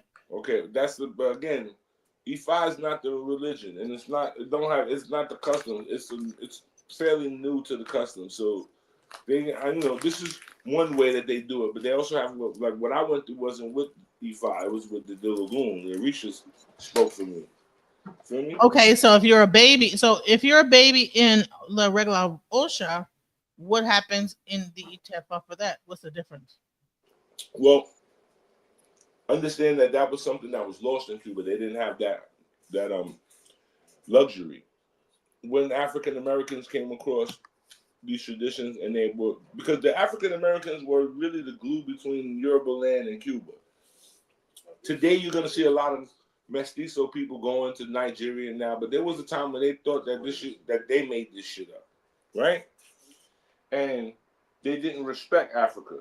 So the Black Americans, Baba Lloyd, Ibaye Tanu, Baba Renard, Baba Alfred, and them thought that the children should have some sort of ceremony. And you can bring your camera up. I don't care if you smoke a cigarette. Go ahead. Okay. And they I want to see your face. Go ahead. We love to see. They wanted to have a ceremony that would assure the children a destiny in life, and so they got it from I want to say it was Adipola.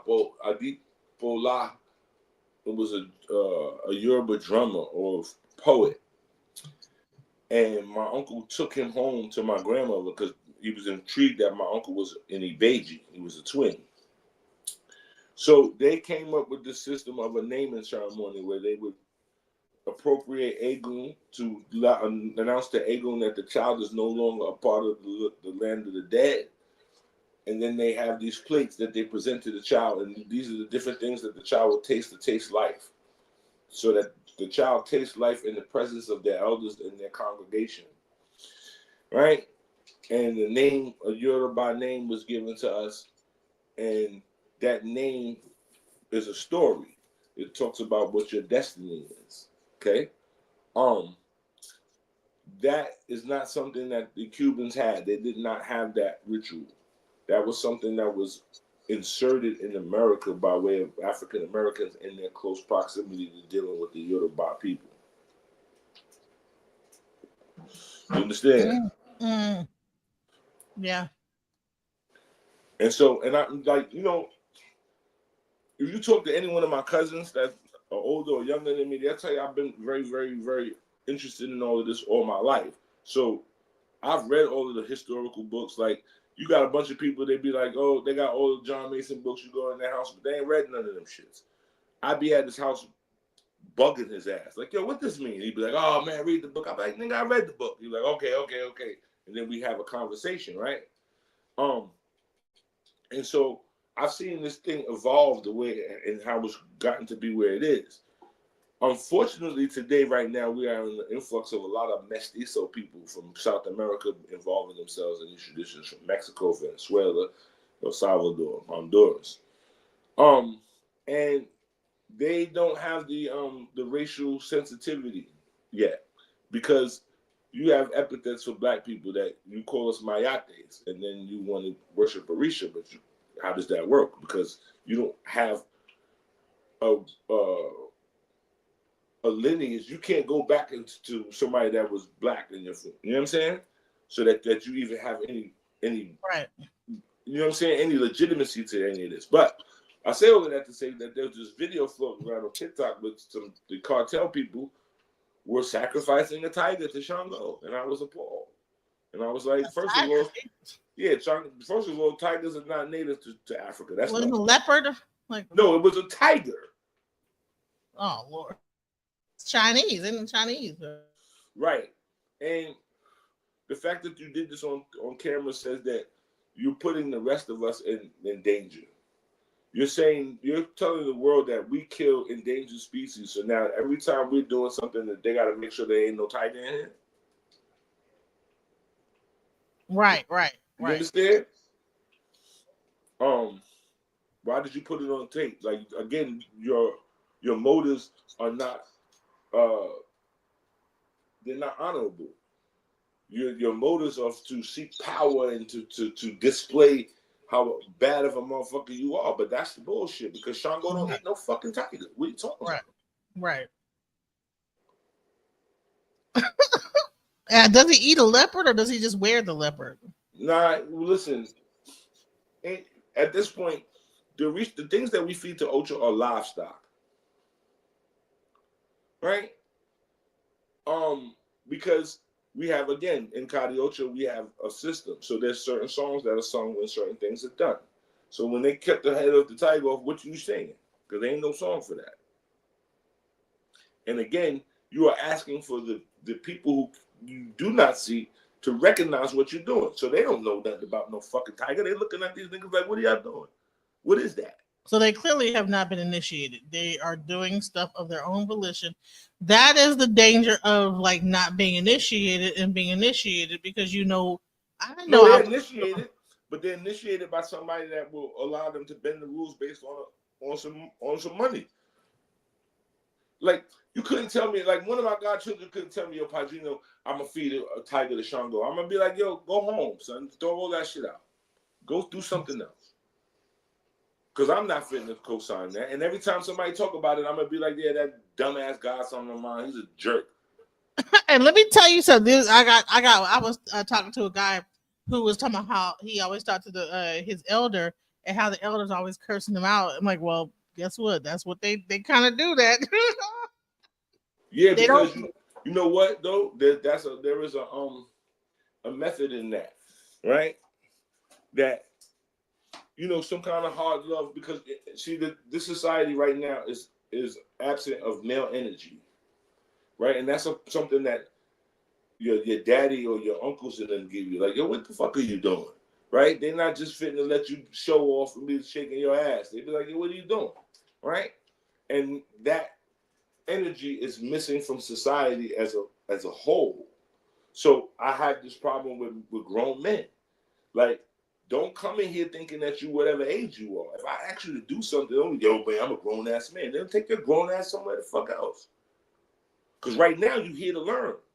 And right now the seriousness of what we're doing is because we're dealing with somebody's life. There might be their health, their circumstances, their destiny.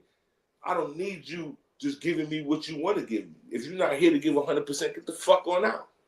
And there ain't no nice way to say that. Nah. And if you can't accept that and not get in your feelings, then you need some therapy. let's get into initiation. So some people say, well, I'm self-initiated, right? Whatever. How you self-initiate? We have a saying: a knife cannot carve its own handle.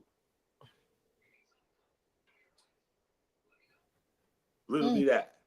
Knife can't carve its own handle. How you gonna initiate and qualify yourself? That's like me going to the gym and being like, yeah, I be putting in work, but I just go over and I get the 5-pound dumbbell and do a couple reps, do 10 reps, and then I get out the gym. What? What are you talking about? No, I need somebody to be like, not to push me, to see where my potential is, correct? So how you gonna initiate yourself? I'm just wondering. And the arrogance of that. Feel me? That's like you telling me that I'm a vice lord and you just initiated yourself into vice lords. Get the fuck out of here. You better bounce. What are you talking about? That is the arrogance of slave intelligence. You heard? So a person, yeah. So say if they say, okay, well, I feel like I'm in touch with Oshun. I have Oshun within me, and you don't know Oshun. You don't know Oshun. Why? You learned it from the internet. The internet don't know what the fuck they're talking about. I read some books about Oshun. Again, this is an oral tradition. How did you learn something that was oral, literal?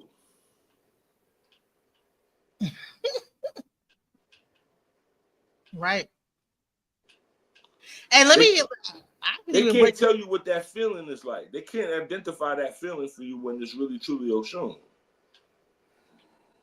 I can tell you that if I go to a drumming and somebody's truly possessed with some Orisha, they got like an exoskeleton. I want to say about 3 to 5 feet from off of their body, you can feel them motherfuckers. Excuse me. You can feel them, like they get to walking through, and they could be behind you. Be like, oh, what the fuck is that? You turn around and there's one of them Orishas walking by because that energy is emanating, right? So how you know that when you've never experienced it and there's nobody else there to guide you through it? Yeah, or to know what it looks like, to see. Well, I know when you can't tell somebody what it's meant to be mounted unless you've been mounted and said, okay. So there's certain things. So boom, we had the drumming, and you went, because there are people who have attention seeking behavior, right? So they're gonna get on the floor, they'll be jumping around, right? Okay. And then there's certain things that we're gonna do. Now, if they don't respond to it, then we know that's not that energy. Right. They're just same way in the Christian church, right? You have people like just dancing on the side, right? But I know that even Oya, when she gets up, because I know at one point in my initiation, I thank God I didn't have a real machete, because I think I would have stabbed, because I stabbed somebody. I don't know who it was, but I stabbed the shit out of somebody. And so understand this. So, but I'm at a drumming and somebody want to get possessed. They want to like I said, they want attention, and I'm not sure about this possession, right? I'm going to test them by what I say. The language is like computer language. I don't give a fuck whether or not you know it or not. If I speak that shit to you, to the possessed deity, they're going to know exactly what I'm talking about. Right? So back in the days, they would test people. They would stick you with a pin, right? And if you were ouch, they would beat you up and throw you out. Beat you up? Yeah. You know why? Because people rely on this. And you know what? Yeah. I came here to ask my gods a question. If you got touched, that's fine. You got touched. But if you're impersonating them, then you're putting my destiny at hand, because now you're giving me false information. Yeah, because a lot of times when you get mounted, the thing that comes after that is the message that of the mounted person. It's the only reason why this is what makes our tradition so very good, is that we get a chance to interface with our gods. We get to eat, drink, and party with them and ask them questions. They're accountable. Yo, bro, I put some apples down for you. What the fuck is going on? You understand? So that the realest shit that I've ever seen is a motherfucker done did some work and went to the Bembe, and then they got to the Bembe, and the Orisha was like, "Hey, man, thank you for the food." And he was like, "Oh shit, how did you know that?" Because that was the energy, for real, for real. Of all the Orishas I had in my house, you knew that I fed this one. Okay, your shit is your antenna is up to par. Now, because of that, I salute that Orisha to show everybody else here in the room that this shit is real. I'm putting my crown down to affirm that this person is really possessed or really got some Ocha. So what do you think is the difference between like a Christian, like when a person gets the Holy Spirit versus a person that get mounted by the Spirit? And see, what the thing is, you don't know what those spirits are. So, okay, what happens is when you got initiated, there's things that I'm not going to go into, but in our initiation, there's filter systems to make sure that the stuff that come out the earth don't come out bad. Again, you have a name. So when you make Ocha, whatever that Ocha name is, that's how they call you back. So somebody that's just jumping around. So in spirit are very crafty. So I could, for instance, there's a thing when the person is coming back, you try to get them to come because the spirit takes the time to acclimate. It takes the time to listen to the people and try to acclimate to become one of us.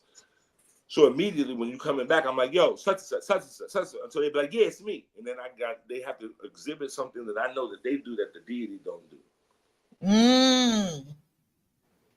You understand? Right. Yeah.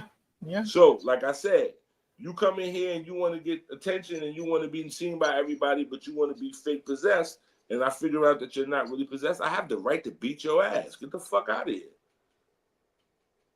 Because there's nothing, there's no shame in you just getting touched. Somebody get touched, they get to convulsing, and they be like, that shit went through them, right? Some people get mounted, and they allow that shit to profess itself through them, and they manifest it and they exhibit it. What does the word Orisha mean? Since there are many. What is the word Orisha? Yeah. Well, John Mason defines it as selected head. I don't necessarily agree with that too much. I think that it has to do with the fact that there's only really 4 Orishas. Everything else is Ocha. Right? The Orishas are the ones that go onto the head and they bounce on the head evenly. Obatalaya Mayao Shunchango.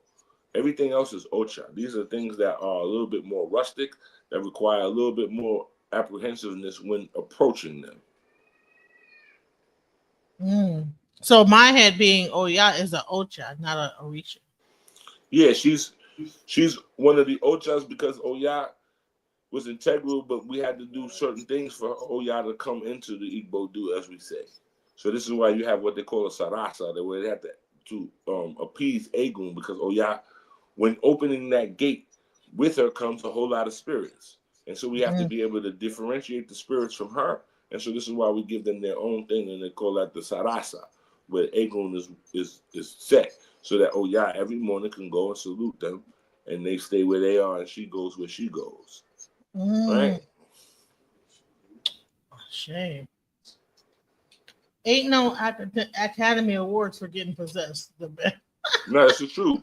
And you'll know because you'll go somewhere on Saturday they got possessed, and then on Sunday they got possessed.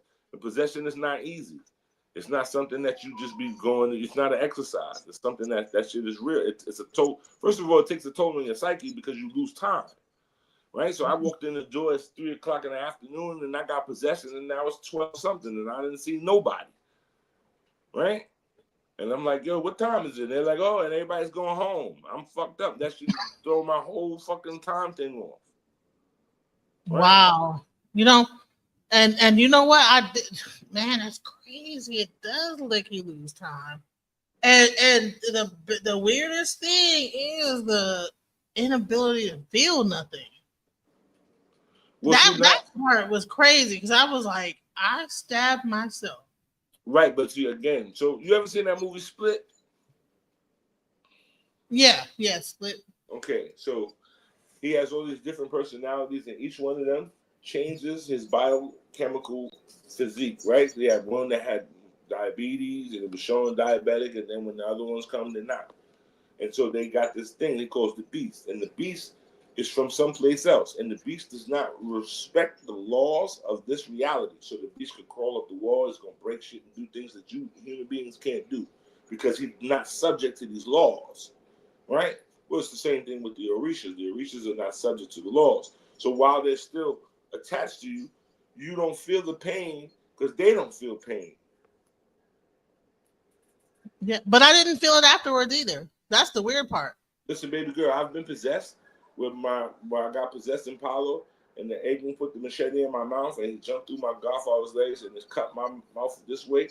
And by the end of the drumming, there was no scar. Okay, I promise you that there's no explanation for it. Don't even try to figure it out. I'm sorry, because I was like, I didn't feel that shit, and everybody else around me, because this was not a drumming. This was just people pissing me off, and they're like, you know, you're bleeding, and I'm like, oh, okay, and I ripped the thing out my leg and threw it off to the side, like fucking crazy. And I'm like, and I just kept going, like, okay, I put like the thing on it, and I just kept, didn't feel nothing, and I said, what the fuck happened? What was that? And now that I'm talking to you, I know that was a possession. That's crazy. Somebody says they can't hear anything. You can't hear anything at all? You can hear me, right? I mean, people have been they've been responding. Yeah, I don't know. You got to get his Wi-Fi together. Go ahead and get your Wi-Fi together. Yeah. So here, let me go into one more thing. So we got into the importance of initiation. You talked about the importance of because I tried to show the what I thought was a rite of passage. You talked to me about rite of passage. You said, listen, rite of passage. So let's rite of passage. So the rite of passage is there to evaluate you in the society, so that we know who to send to war and who to help make, you know what I'm saying, the bombs, so that we qualify everybody for what they're good at. In the Americas, we've lost this rites of passage. The only rites of passage we have today is a baby shower, right? At the baby shower, they get the big chair and the girl sit in the chair and everybody putting money on her, and she's almost like the Ocha system of her being the main focus and attention. Now, for those who in the difference between Isheshe and Lucumi, in Lucumi, there was a psychological part that is integrated, which is the idea that when you are becoming initiated to Orisha, you are becoming royalty. So for the next 7 days, you are the royalty. You are treated like royalty. You are bathed. You're served, right? Now, in Cuba, they made it so that you look like the person in charge. So this is why they have the puffy, you know what I'm saying, shoulders, because the conquistador nigga is the nigga that's running the plantation, right? So we understand that garments and regalia psychologically affect people. So when you put this thing on, you're representing the Orisha on earth, so that the congregation gets to see Orisha in real life. This person has Shango made, and now he's dressed up like Shango, and we're coming to salute Shango as our king. Now, those 7 days you are treated like royalty, so that you know that you have a certain standard of how you're supposed to be treated in the world. Yes? Okay? Check. Yep, absolutely. Yes. Okay, now, if you go Isheshe, they're going to parade you around their little town. You ain't going to get no nice clothes that you're going to get buried in, right? Because they don't understand the psychological necessity for us to have that branded on our brain, right? And so then there's the concept of the things that go with the Ocha ceremony, the things that we were initiated with. And inside the room, is a table of commodities, of attributes or condiments, so to speak. So on this table, there will be palm oil. There'll be guinea peppers. There'll be crushed up hutia and fish, or bush rat and fish. There'll be alligator peppers. There will be wine. There will be ocean water or river water. There will be cocoa butter. There will be molasses. There will be honey. There will be efflume, cotton, right? All of these different things that are on that table are something that Black people were sold into slavery over. Yes. Wow. They do not have that initiation because that is not their experience. Mm. So we are giving the gods those things that men sold us over. We give them as condiments to the Orisha when we're birthing them. Okay? So that we have palm oil and all these different things. That is a standard. Like if you go into an Ocha room in Lucumi and they don't have a table, and that table don't have a white sheet on it, and don't have all the accoutrements on it, get out of it. Okay? Because that station of the person who runs that table is very important. Because the Oriate table, like, I need this. And that person, after a while, they know the order of those things, that they'll be right there on time. So when I come back, they don't give me the next thing. Right? Right. So the Oriate, so the insurgent, yeah. Yep. Yes. Okay? These are the midwives to me performing this birth. Okay? And so initiation is giving birth. Like, just like you're born again a Christian, you are born again and you go through all of the rites. You go through an aquatic renewal with a bath, right? Then you're shaved, where you're being released of all of your transgressions that you've accumulated over time. And babies ain't got no hair. That's why they don't have no transgressions. Feel me? And so this is why it's taken off to be back to be bald, and then a signature is painted on you. You ordered Domino's? Yeah. Oh. And so what happens is, in this ceremony, you're being born again. And then you're being born into the deity. And that deity will come with a name. Okay? And with this name, it comes with all of its taboos. Just like Superman. Superman got his taboos. He can't fuck with kryptonite. Right. So Christianity got 10 commandments. You got like about how many you got taboos? Right. And then you can do them if you want, but they're there to necessarily help you along, because there might be something that they're telling you that you shouldn't eat, that later on it might save your life.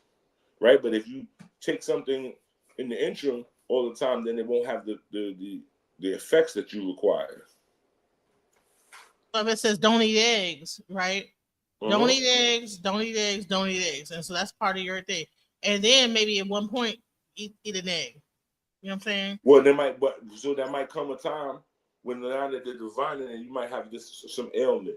And then it comes out and they say, yo, you don't eat eggs? And they're like, nah. And they're like, okay, see, this is what is required. And then now it becomes that thing that would necessarily help you, right? Because you don't overdo medicine, or else it won't have any effect. That's a good point, man. Wow. So understand the taboo. But the fact that your babies were born with full head of hair is an omen.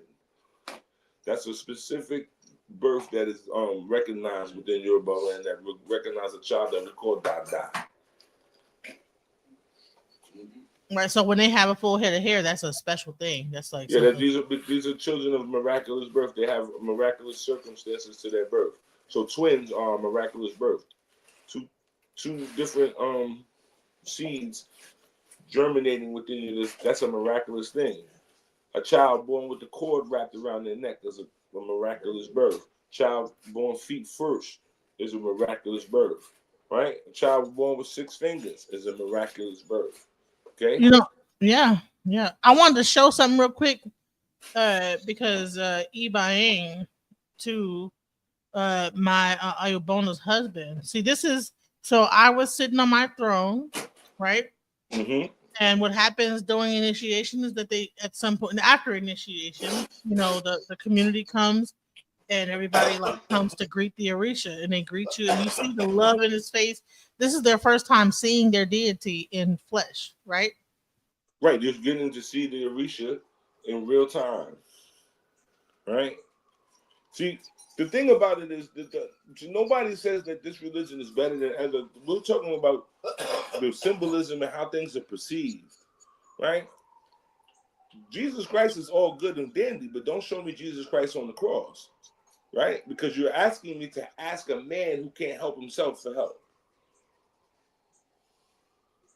You get that? Yep. So this nigga got fucking nails in his hands. He can't even scratch his balls. You standing in there kneeling to him talking about, help me, sir. Man, help that nigga. Now, if you show me Jesus and the nigga got the cake, he got the sword, he drinking out the chalice, that's my man. I fucks with him. You feel me? Mm-hmm. Don't show me a nigga want to, because that would be the same, the equivalent of you coming to me, Monica, and you saying, "Oh, but I'm homeless." I'd be like, "I come get in the car," and I drive you to the gas station, and I introduce you to the bum in the street. I'd be like, "Yo, she homeless." He'd be like, "What the fuck you telling me for?" Right. Well, that's the same thing with the symbolism of Jesus that they give to niggas. This nigga is on a cross with a fucking thorn of crowns bleeding, and you telling him to help you. Man, help that nigga. Get a hammer and take them nails off this nigga fucking hand. So it's the symbolism. It's what they show you to affect you. Because, right, they say a picture's worth 1,000 words and a symbol's worth 1,000 pictures. Mm. So, again, it's not what you're doing. So this is why spiritualism doesn't allow me. I don't throw Jesus away. I deal with Jesus on the spiritual level, right? I was told to go to church. You know, I was told go to church. This because we respect the house that is built just for God. We respect that. Okay? We ain't telling you that he don't live there. But he live in my house too. Because I got a bunch of Orisha in this motherfucker. Feel me? So the idea is that to be Lucumi, one is a spiritualist, one may have some kind of Congo initiation, and then be an initiate to Orisha. That's what makes one Lucumi in the concept. Okay? Because without the glass of water, what are you doing? Because we have a saying, Iku se lobi ocha, death gave birth to the living, or to the Orishas, right? And like the darkness gave birth to the light, right? No, so the wheel is Iku se lobi ocha. The dead gave birth to the Orishas. Ocha se lobi Ifa. The Orishas gave birth to divination. Ifa se lobi Osai. And the divination gave birth to medicine.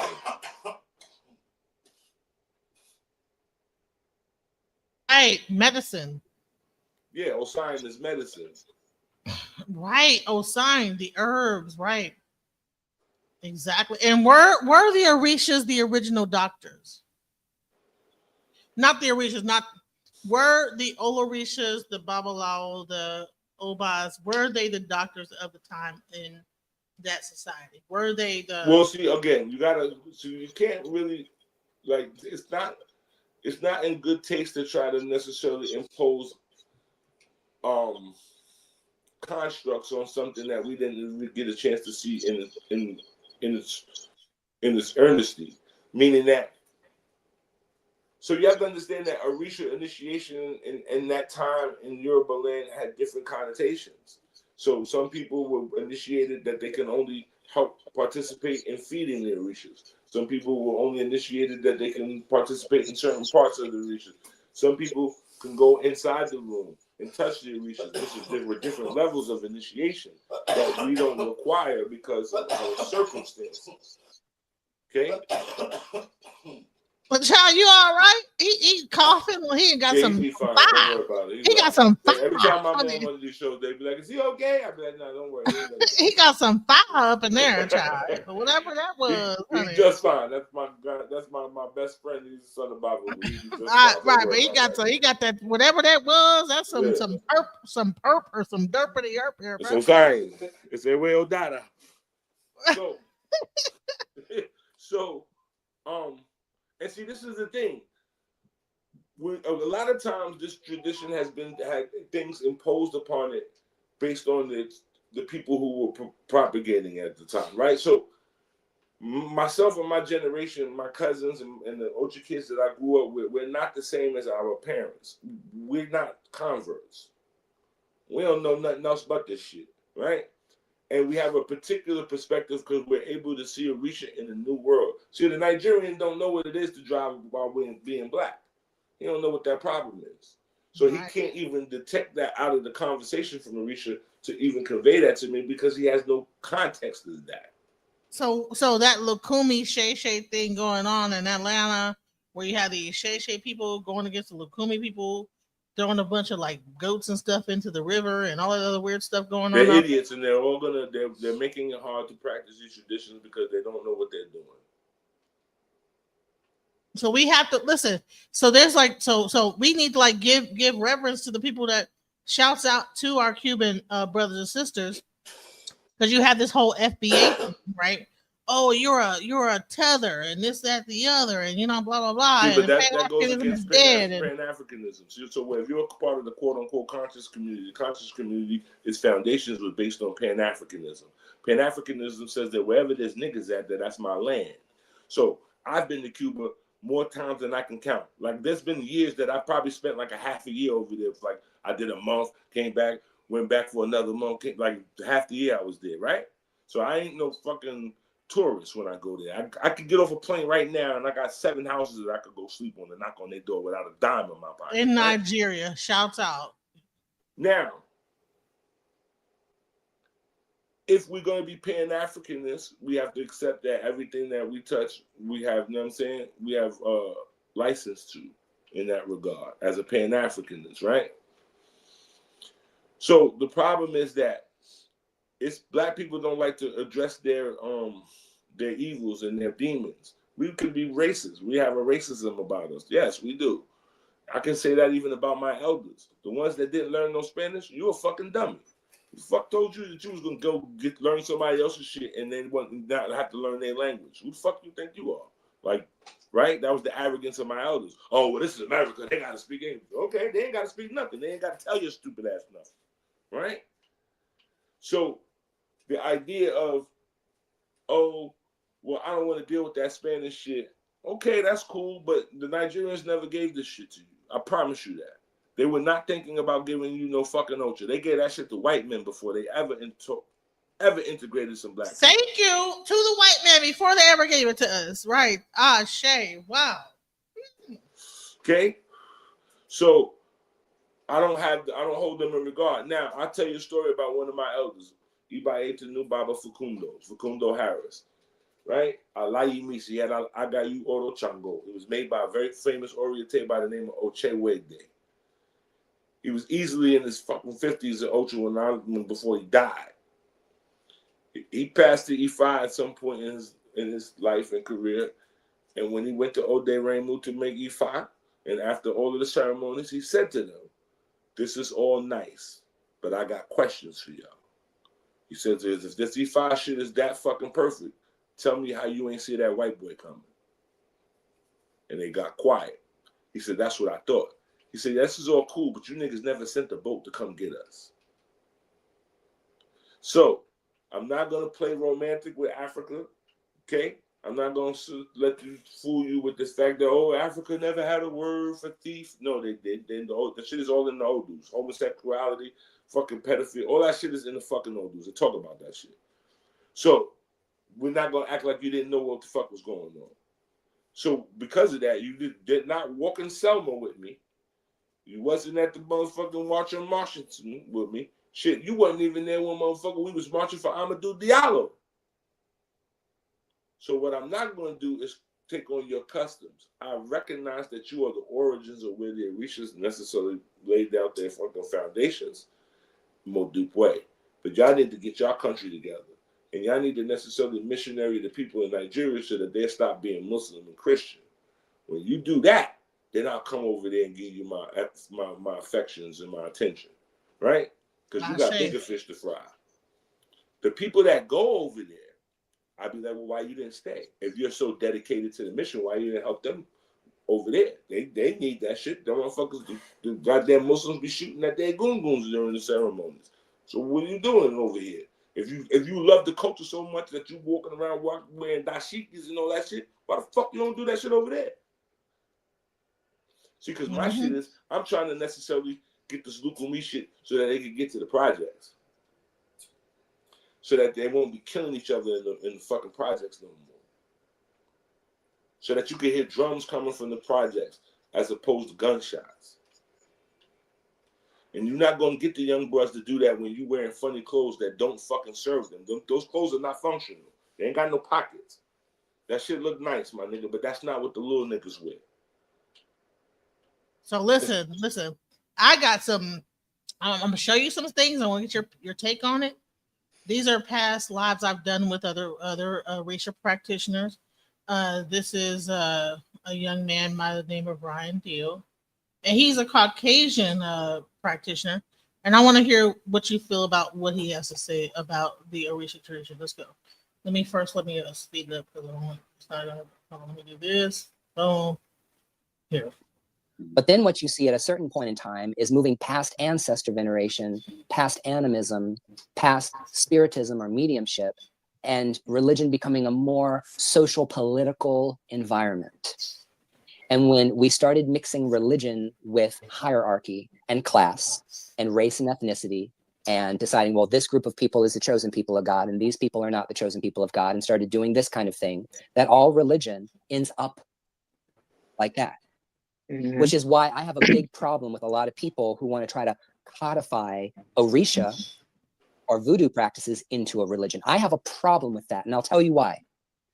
These spiritualities were never meant to be religions in the way that Christianity is a religion, in the way Islam is a religion, because it's based on your personal interaction with your spirits. It's based on your relationship with your ancestors, or your relationship with your spiritual court, your Egbe, your relationship with your Orishas. It is a direct faith, where there is a communication that's exchanged between the person and God, and between the avatars of God. That does not exist in Abrahamic religions. There is a hierarchy.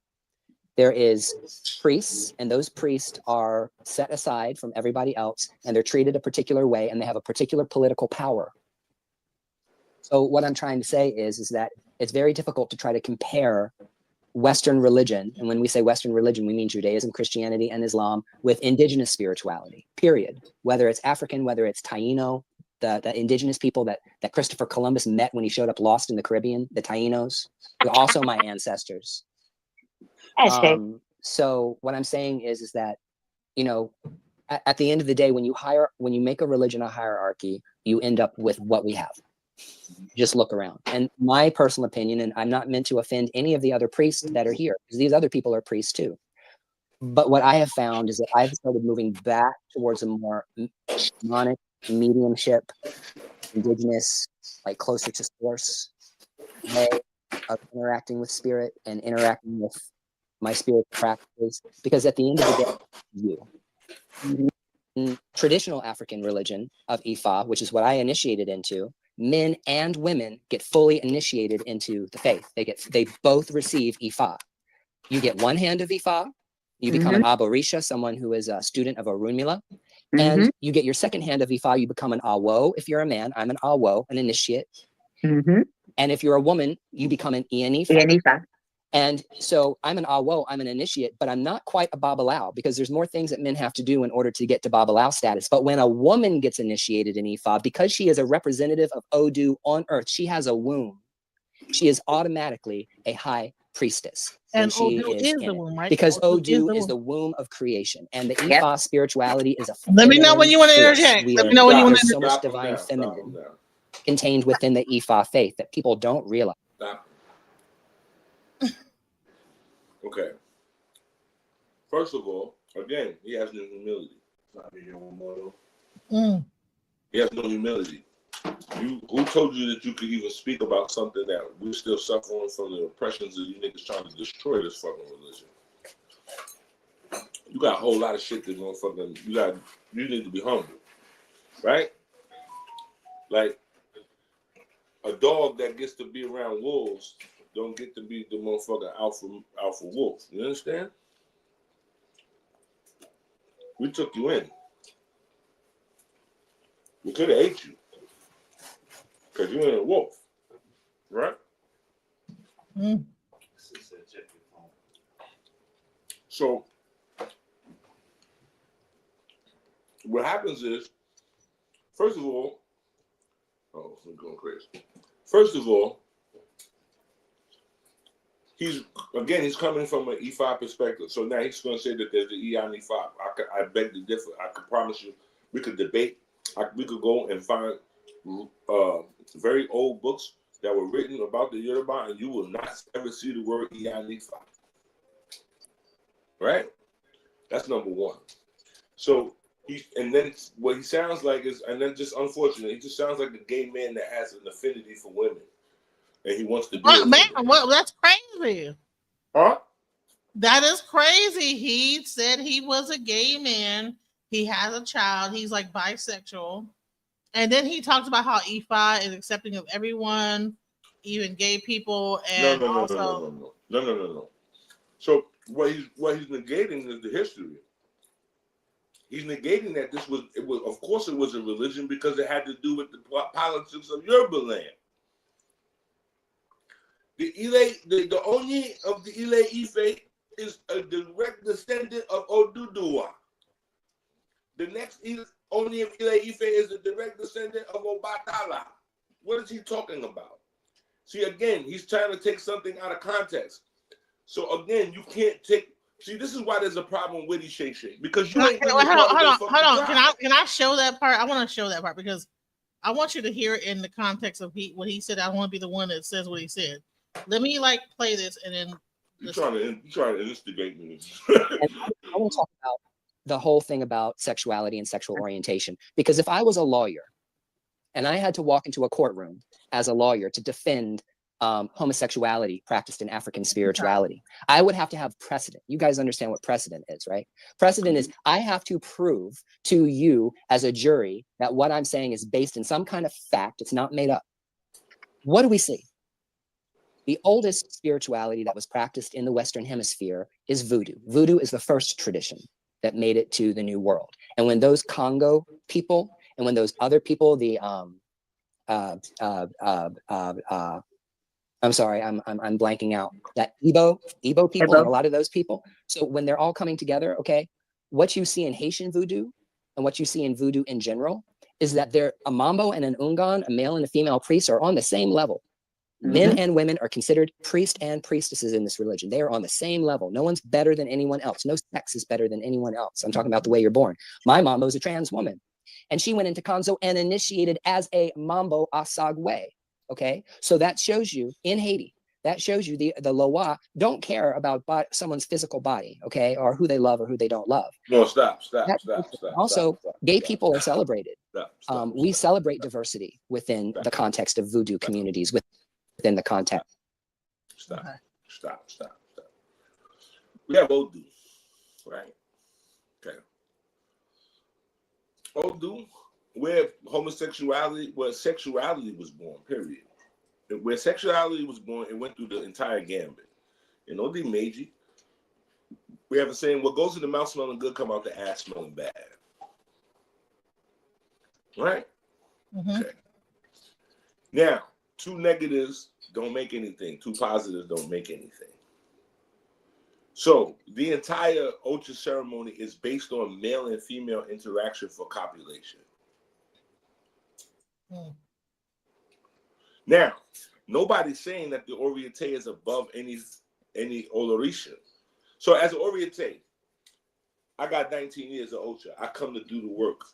The godmother of the house, she might got 45 years of Ocha. I'm above. She's never gonna salute me. I'm gonna always salute her. No matter how much I'm running the ceremonies, I have to salute her because the hierarchy is based on initiation age. Period. So I have a cousin right now.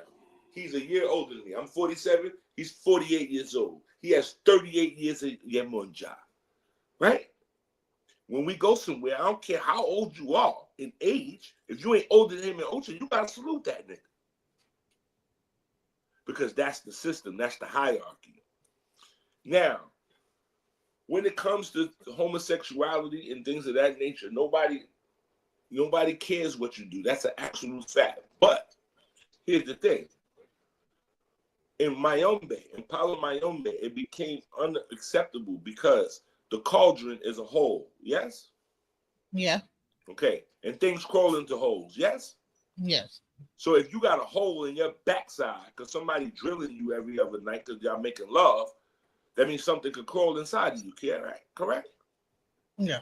Okay. That's the concept of it. So that you become a pot, and they don't believe in that because again they believe in Dumba and Nunan, man and woman. right? Now, your preference, that has nothing to do with anything else. That has everything to do, see, because here's the thing.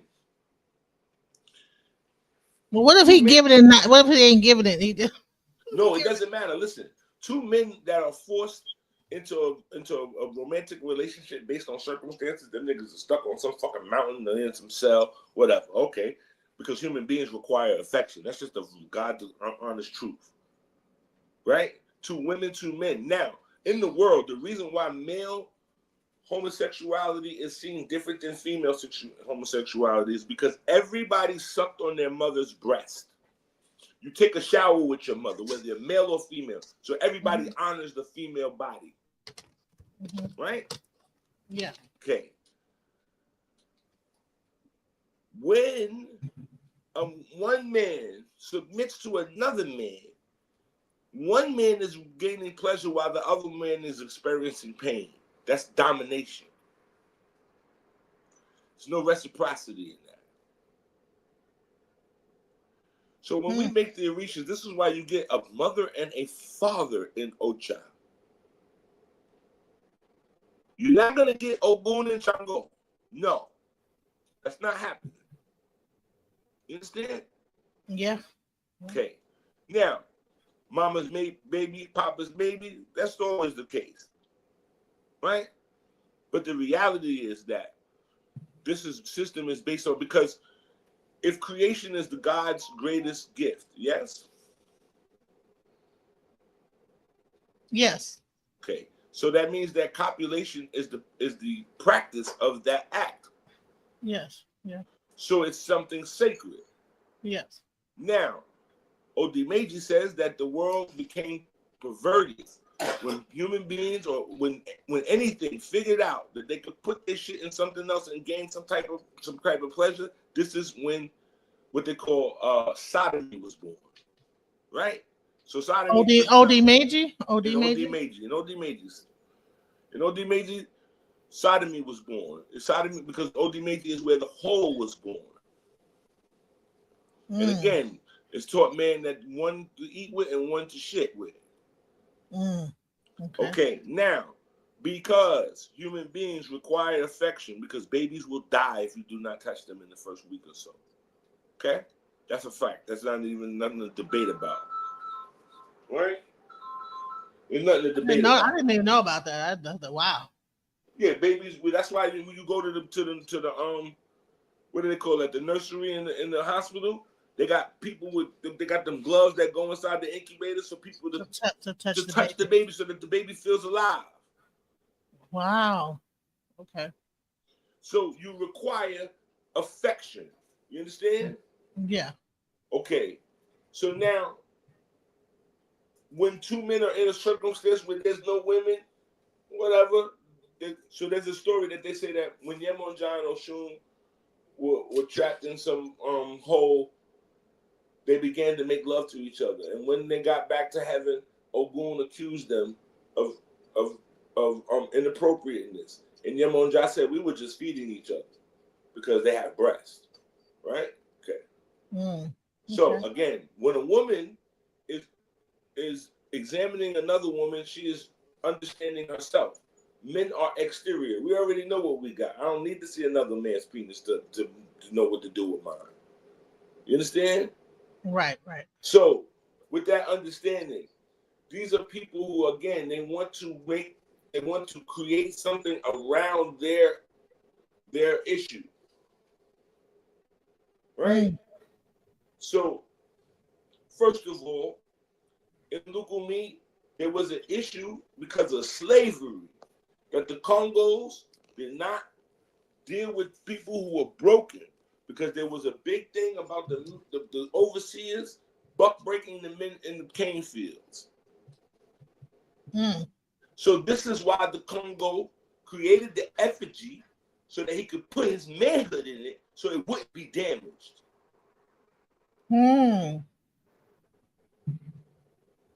So the Nganga is a place for the Tata to put his manhood, so that when he go out in the fields and this fucking cracker's talking stupid to him, that he don't gotta chop his head off and then get hung, and that be the end of him.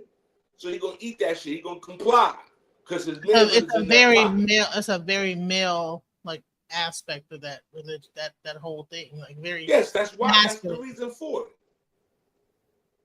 So Right. in the early days of making Ocha, the women had to make some concessions because the men wasn't making Ocha because they was like, if I'm making Ocha, I ain't putting on no dress. Fuck you, ain't Ocha. So the women changed it. So they was like, all right, we're gonna put the men in pants now. So when he said there's a trans person that actually initiated him into power, Yo, I don't know. I'm not Vodun. I don't know what the fuck going on in Haiti. It ain't my business. I ain't got shit to say what the fuck they do in Haiti. I don't compare what they do to what we do. See, because they don't have the same thing. So the reason why Lucumi becomes so very, very, very special is the fact that it has checks and balances. So you come to my house and you get a reading, right? Boom. Shit come out. It says, Monica, you need to be careful of light-skinned niggas because they're going to steal your money and break your heart. Okay.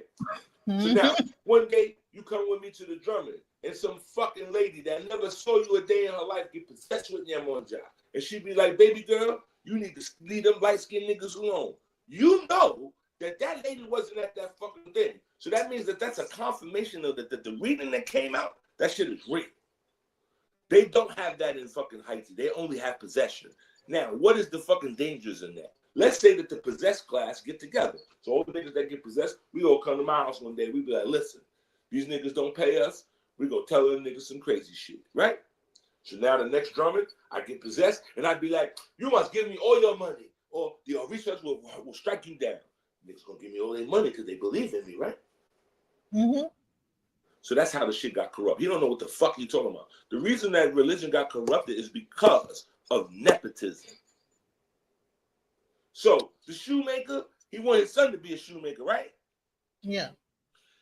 The hunter wanted his son to be a hunter, right? Mm-hmm.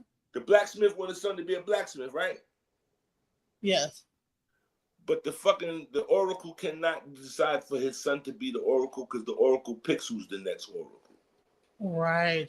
Not sure. So if I decide to necessarily disregard that, and I put my son on, even though he's a terrible motherfucker, when I die, he's gonna take advantage of the people. Yes or no?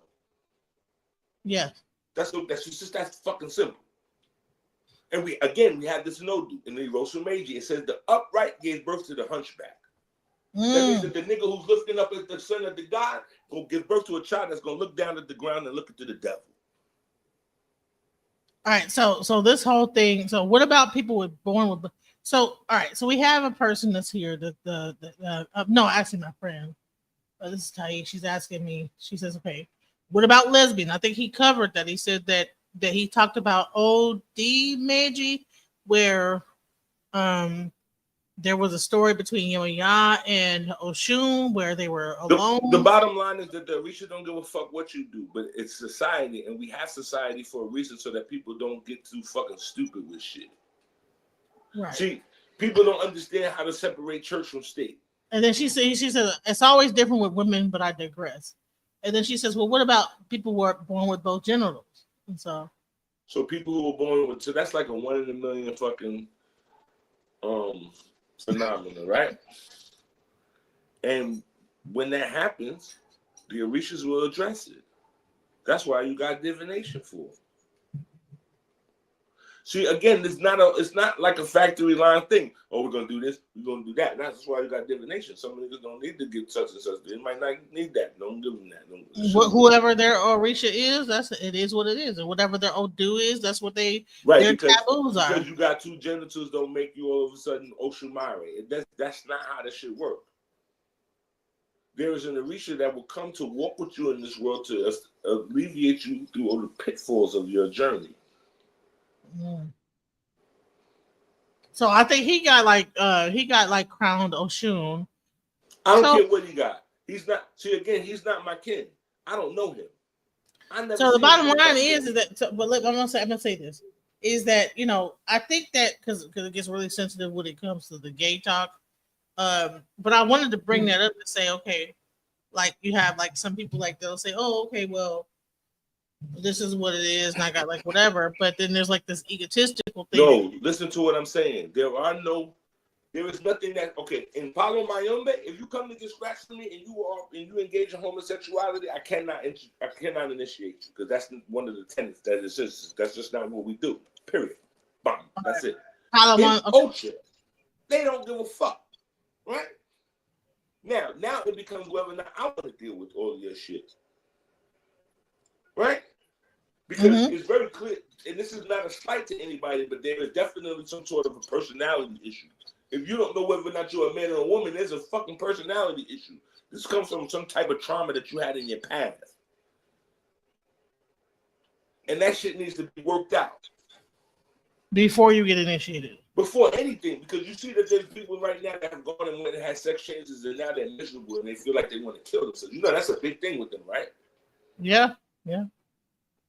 So I'm saying, when you come into Ocha, you got to have, if you're a man, you put on pants. I've seen transgender people in this tradition. I know somebody that is very famous that has Oshun made, and she got on the thing and she told the people, I don't give a fuck what happens. I put on pants to recognize Oshun. I did not cut off my man parts because Oshun asked me not to. So what she does when she comes into a drumming, she got Oshun made. She got a set of motherfucking fake titties, but she come in with pants on. If you're a woman, if you like to eat pussy, what that got to do with you putting on a skirt? It's just fucking etiquette.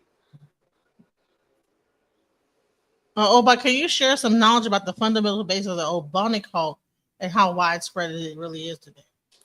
Well, the Oboni cult, again, I'm not traditional. Oboni has to do with the land and the fact that they own the land. We don't have an Oboni cult here because we don't own no fucking land. You ain't got no sovereign place in America where you could go and then the white boys gonna show up and stomp on your fucking plane. So that's just the reality of it. So understand that Lucumi brought with it what was functional. So the Egungun cult has no functionality in Lucumi. You know why? Because my fucking gods gotta talk to me. That shit don't talk. Fucking masquerade running around. What am I gonna do with that? Nothing. Right. Yeah. Okay. Now, if you understand what it was used for politically, it is a psychological warfare tactic. The Nupe used to invade the Ile Ife people with these masquerades on, and the people thought they was fucking other beings until they kidnapped the fucking king's wife, and she went with them, and she saw that there was men under these costumes. She snuck away.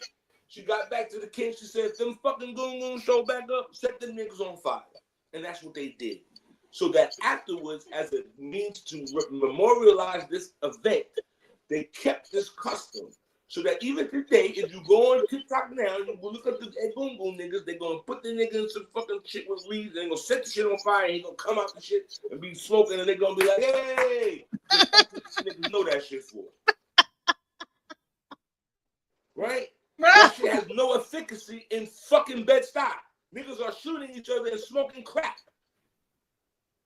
What the fuck is that gonna do for us? Speaking of what, go to the Dumbo and I need to see Chango, and the nigga be like, listen, your son, you're gonna have to put the nigga in baseball or something away from the neighborhood so that he don't get around these niggas and they don't teach the nigga how to smoke motherfucking K2.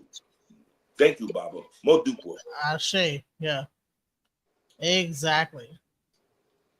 Listen, I got one more thing I want you to see, and I want you to tell me what you think about what he says. Because I believe, I don't think that he is a Orisha practitioner, but what I want to know what Orisha practitioner would. Okay, hold on, here we go. I'm gonna give it all to you, the good and the bad, the yin and the yang. I'm not here to play no games. I'm not Moses, right? I'm not Moses. I'm not Noah, right? Because Noah worked for the devil. That a lot of people don't know.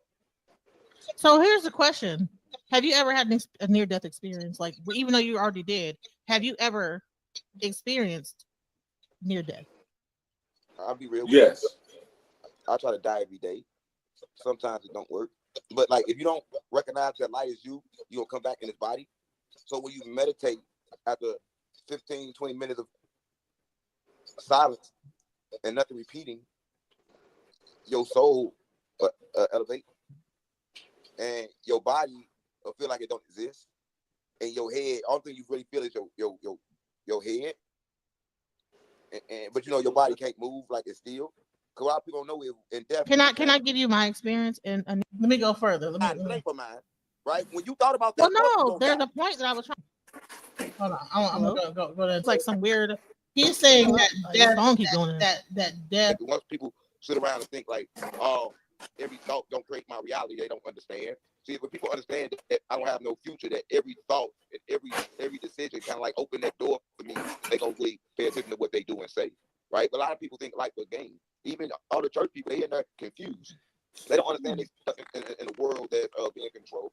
Because like they tell them that they can go fuck on Saturday, they do everything they want on Saturday and Sunday, as long as they pray to Jesus, they can be forgiven. I'm sorry to the world, Jesus can't help you out of this, right? It's nothing Jesus can do. So he was saying that this world is a prison. Let's go. Let me further. Affects them both and can control the future because time is linear.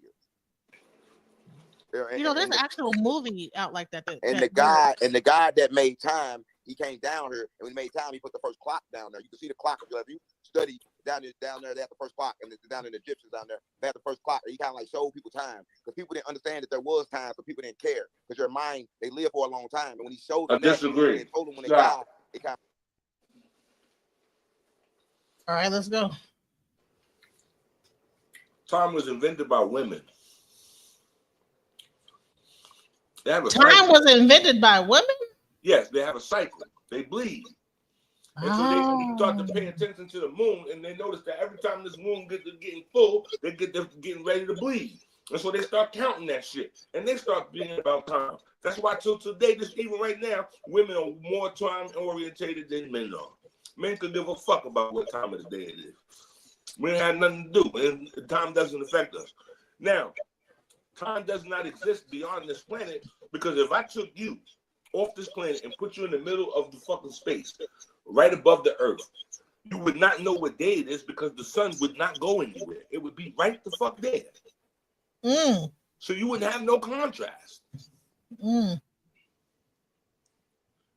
So this thing of time has to deal with gravity and the fact that our sunrise and sunset happens, right? And like I said, women are the first ones to chart time because they had to chart it based on the moon cycles of their menstrual cycles. You understand?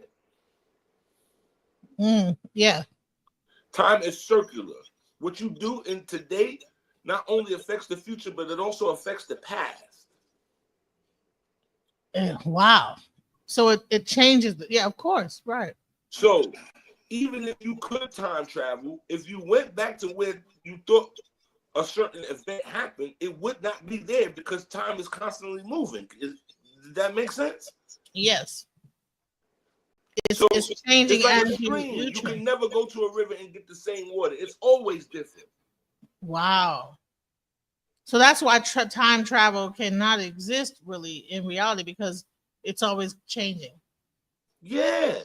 So if you tried to go back on some Back to the Future shit and you thought that this event was on the third stop, it's not there no more because it moved. Because time's always moving. It's not standing still. Whatever you did in the past, that shit ain't there no more. That shit is kept moving.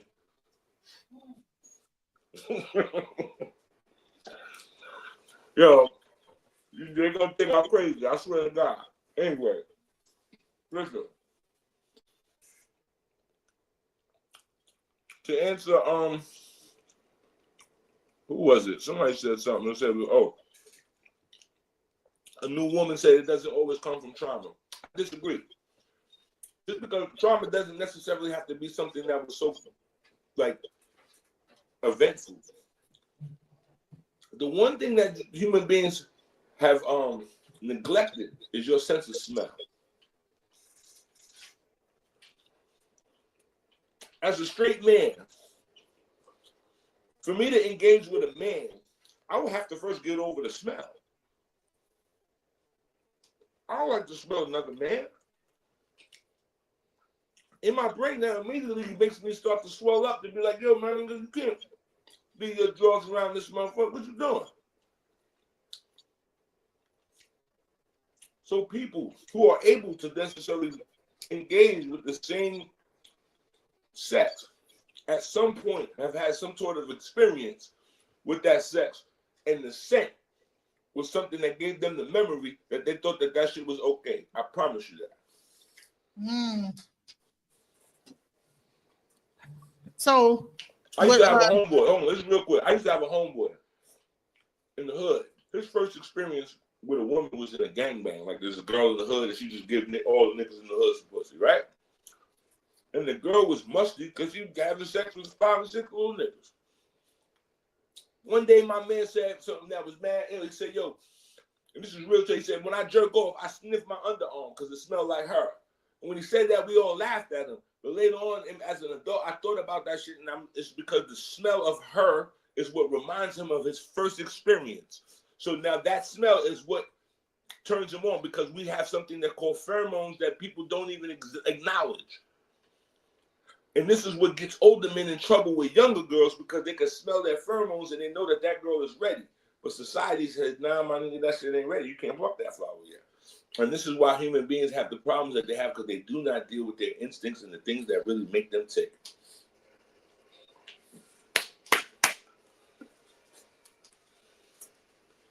So,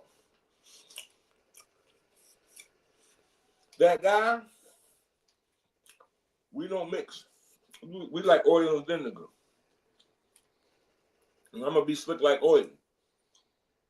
What he's talking about from a perspective as a convert. He's still referring to Abrahamic traditions. I don't. I ain't never took Shahada. I ain't did the Eucharist. I ain't never got fucking circumcised at no bar mitzvah. So I don't follow none of that shit. I don't study it because it's not, I got way more shit to put in my head than that shit. So the problem with the convert is that before you come into this, you must brainwash yourself and put yourself back to zero, back to kindergarten, so that you can accept this information as innocently as you should be able to process it, not with all of your contexts and all of your prejudges and all of that shit. That's the problem. The actual conversation with Unc was, the 607 Unc was, that we're dead. He was trying to say that we're just dead and we're just in this prison earth that is. Nah, I disagree. This is the resort for the universe. This is where you get to have sex, you get to laugh, you get to giggle, you get to get high, you get to do all of these things. You could be mean, you could be evil, you could be out here killing people. Do all that shit here. You can't do that shit in the universe, because all of the things that are in the universe, are bound by laws. The lightning has to strike. It has to do what the fuck it do. It don't tell God, well, not today. I don't feel like it. No, my nigga, go get this lightning striking the motherfucking earth. The river must run. The ocean must have waves. These things are immutable. They have to have those. Because you and I have fucking free will. You understand? I'm going to show you what he said, because I really want you to because there's a lot of young guys that are listening to this guy. A lot of young kids, and they're on my channel, and I want to have another contrasting opinion about what he's saying. You know, he was a part of he's in the hip hop community, so he's really big, you know. No, I know he is. He's entertaining to me, but I don't listen to what the fuck he talk about in terms of theory and shit. Well, this channel is about like bringing the darkness to light. So I really want to let's go into broadcasting. You were talking about the fact that we're here, but we are still dead. So I want to ask, what is death in your mind to you? Like, what is death? Death don't exist. What a soul is, a soul got to travel through certain things. You got to go through certain things in order to be fulfilled. And death is kind of like, let's say, what's something good? You know how you move to one house, stay in you stayed in a bad house before? Yeah. Yeah. You want a big house like a mansion? Mm-hmm. Yeah, death kind of like that. You can evolve. You can get more than what you had, right? So death is like a stepping stone to become more, because you like God. There are a lot of people don't know. And you kind of like trapped here. But the only way out is to be conscious. But I'm not in hip hop. I heard you say something about hip hop. I'm not with the hip hop community. I'm not with. So you're not? No, I'm a Gnostic. Yeah, I'm a Gnostic. Yeah, I take a lot of different forms, right? And I'm just here to tell a message. I'm here to tell everybody they dead already, because everybody's scared to die for nothing, right? That's what I'm here for. Can you smoke on her? I got to smoke the earth. Can I smoke Go ahead and do what you got to do. Yeah, okay, good. I will not smoke earth. It's okay. So when you talk about that death is really like we're here. Are you talking about like a multiverse, or are you talking about like a matrix type of thing where if you were to pass on and come back up, we'd be like in some kind of matrixy type of thing, coming out some kind of pod type of thing? Nah, y'all. Let me tell you what happened when you died. Why you here? You here because you was scared. You here for a reason. You're not here just. You've been here like 5 times, probably 4. But let me tell you what happened when you die. A lot of people don't know because they know, but they can't remember. So when you die, see, let me tell you one thing. So a lot of people don't know when they die because they haven't made a consciousness. So this 7 things, you got 7 emotions inside you, and you got consciousness, right? And so your consciousness can't attach to none of them. The problem is people think that they self is their emotions. So after death, they can't recognize themselves. So after death, when you die, you kind of like got like 4 eyes. Your eyes go forward and backwards, right? So you can see forward and back of you and side to side. You can see everything. You got a clear vision. And you don't feel weight anymore because you don't have none of them emotions on you, right? So the emotion, the weight is gone. But when you look in front of you, you're going to see a white light. And everybody talks about this white light from back in the Egyptian days. Everybody that died of this white light. The person thing a person does, they think they see a white light. The problem is you do not see a white light. You actually are looking at you because your eyes go forward and backwards. And what people do is they run from that reality, but you can't run from yourself. So you kind of like back yourself up. So when you back yourself up, you take yourself to another multitude of tricks. And these multitudes of tricks, they show you people that you love and the people that you think you love. But the problem is with the people you think you love is you don't know who they was in their past life. Let me break it down to you like this. You can be with your mama today like, oh man, why my mama looking at me like she want to fuck me? Because your mama was your bitch in your past life. That's why a lot of people don't know, right? That's why your mama want to get down and suck on you because like she used to fuck on you in her past life. But then when you do it in this life, they're going to lock you up and send you to jail. I'm not saying it's right. I'm not condoning it, but I'm saying people should know what they living in and why they go through which they go through, right? But let me tell you, right. So even molestation could be like a thing connected to like a past life. Molestation. There's no such thing as that, right? You are connected with past souls. I don't want to talk about that because I don't want to say I condone that, but I don't condone in the world. So the stuff that I speak, people wouldn't understand, right? They just won't understand it, and I'm okay with that, right? But the child that get raped probably was a grown woman in a different life, and right, and the other person you think crazy, he probably saw that, but he's probably crazy and sick because he saw it in this reality, right? But you don't know what people at mentally or what they soul have been through. You can look at somebody and say, hey, this is my best friend, but the whole time you ever saw somebody and then they changed, like damn, he was just this way and now he that way.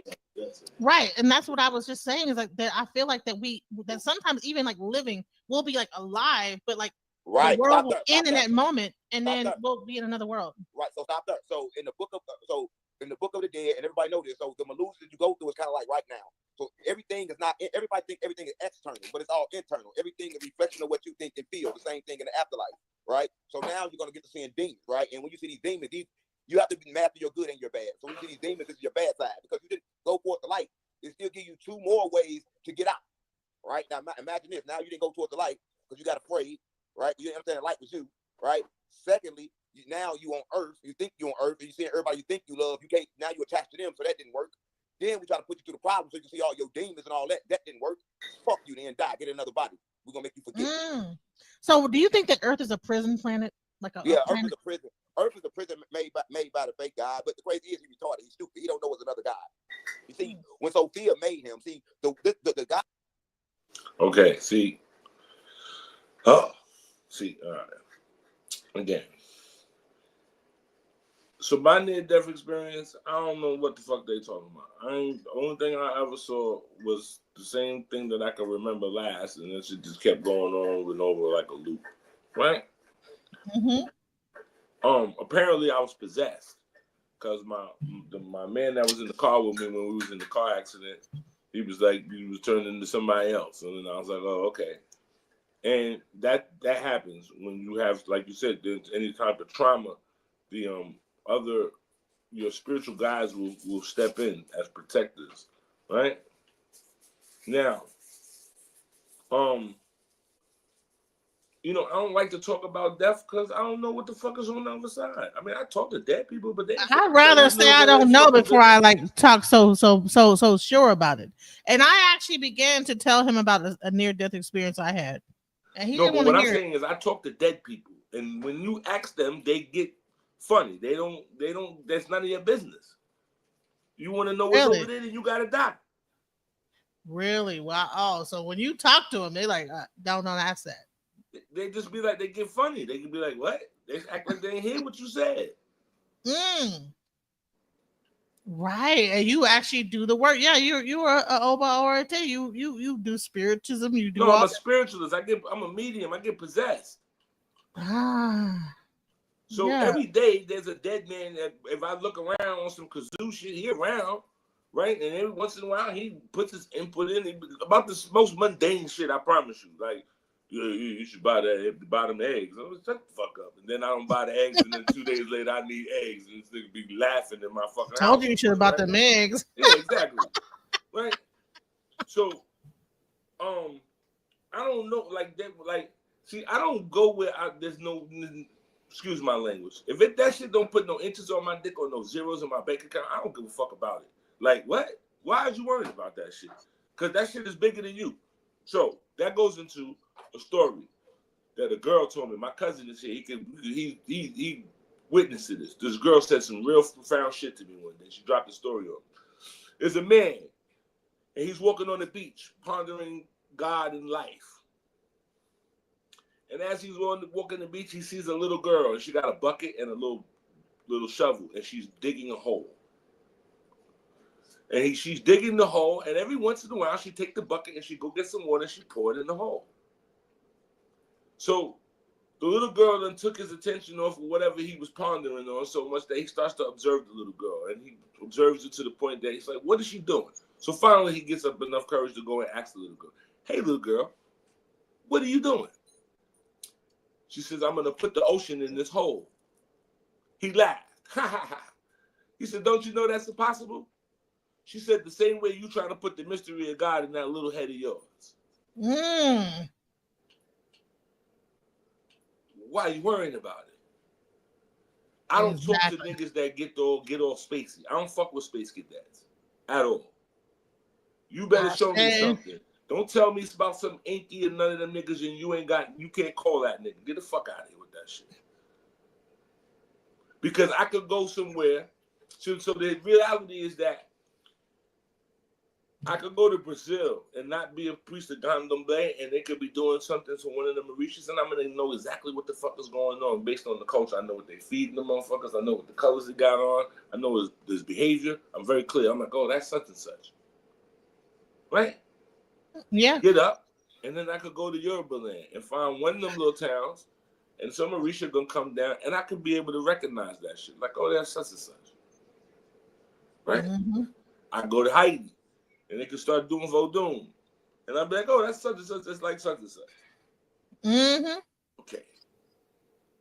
So when dudes get all spacey, and they start telling me about some shit that did not come with them niggas over here on a slave ship, I don't want to hear that shit. Right. He went to Egypt. He went to Sophia. He went all around that shit. My nigga, that shit don't got nothing to do with you because that's not what you brought with you over here on the fucking slave ship. That's the bottom line. The proof is in the pudding. The first New Yorkers in New Amsterdam are Simon Congo, Anthony Portuguese, and Paul Angola. You can look it up. 5 years later, they brought the women because the niggas was complaining that they ain't had no women to lay up with. And so 5 years later, they brought the women. This is in the 1400s. 1400s. Wow. Yeah. Before 1479, 1772. Yeah. Wow. So now, those were Congos. Simon Congo lived long enough that he established the African town that was the original African town down by Wall Street. Okay. We know that the Yoruba showed the fuck up in Cuba because they all over that shit. That shit all over that shit culturally. We know the same thing down in the Gullah Geechee. They got some Yoruba shit going on. And some Igbo and some Mali shit. The niggas is rice cultivators. My grandfather. Now, none of them niggas was talking about being Hebrew. None of them niggas was talking about being Zulu or being Ethiopian. Ashe. Now, this is what so before I go, this is what I offer to the people. Books. I write books. A glass of water and a candle. This is your tutorial on how to start your spiritualism, how to create your altar safely, how to recognize when you are getting the good shit and all that. And it got the prayers and the songs in Spanish, right? And in English. Okay? That's on Amazon. This is the coloring book, for all ages. It's a Orisha coloring book, right? I got stories, I got mazes, and coloring the Orishas. All of that in that. Okay? So anybody that got a black school or one of them freedom schools or got a little after, you know what I'm saying, school program or something, you need some Mauritian content, stuff like that to uplift the children, go on to Amazon. This is my book, The Rites and Passes of Taiwan Kayende, book 1, The Enemy of Water. This is my Orisha sci-fi book. This is the Black Harry Potter book, right? The first one is out right now. The second one will be out in a couple months. It's already written. I just got to put it together and put it in the book, okay? Now, I say all of that to say, I do not, all that super uber conscious shit. So you have to understand that I was born conscious. Like I was born on some RBG shit. Like I can recite, praise the red, the black, and the green. The brothers and sisters is being redeemed. Open up your eyes to see. We're on our way to being free. It says the red is for the blood that we shed. The black is for the race that's us. The green is for the land. So the black man to take his rifle. That shit is indoctrinated. You hear my cousin singing in behind me? Okay. Oh, yes. So when niggas come to me with the, did you know a black man invented the fucking the dildo? I don't care. Right? A Because black all of man that shit is invented the bullshit. dildo. Where can you buy the Orisha sci-fi book? You got to go to Only Dina Production. Go to Only Dina Production, either on Instagram or on .com, and then you can order the book there, and we had a book. Because I'm shipping them out. The other 2 books are on Amazon, but they take a chunk of my money. And so I'm just doing this for now, so that, you know what I mean? Okay. Now. That's Oba Ade Production right there. So please go ahead. Please, man, listen. It took me a year to get this interview, y'all. I have been calling this bro for a year. Really. Please come and do the interview. So, I got a question for all the uber duper, super duper, chemist, Sumerian, all of that bullshit, right? Shit ain't got nothing to do with you. Here's the conundrum with their anthropology, and they're gonna have to figure this one out. And I've been doing this shit every time I go on a platform. I'm gonna get the same conundrum, and they're gonna have to figure this shit out. And you're gonna be my answer. So it's rhetorical, but you're gonna answer for me, okay? Okay. So we agree that in ancient Kemet they had coins as a means of monetary exchange. Is that correct? Yeah. Yes, we agree on that. Yes. Yeah. Okay. Mm-hmm. We agree that in Sumeria they had coins as a means of monetary exchange. Yes? Yes. Okay. So tell me how the fuck those are the 2 first civilizations when it is immutable that the cowrie shell was the very first non-edible currency traded in the world.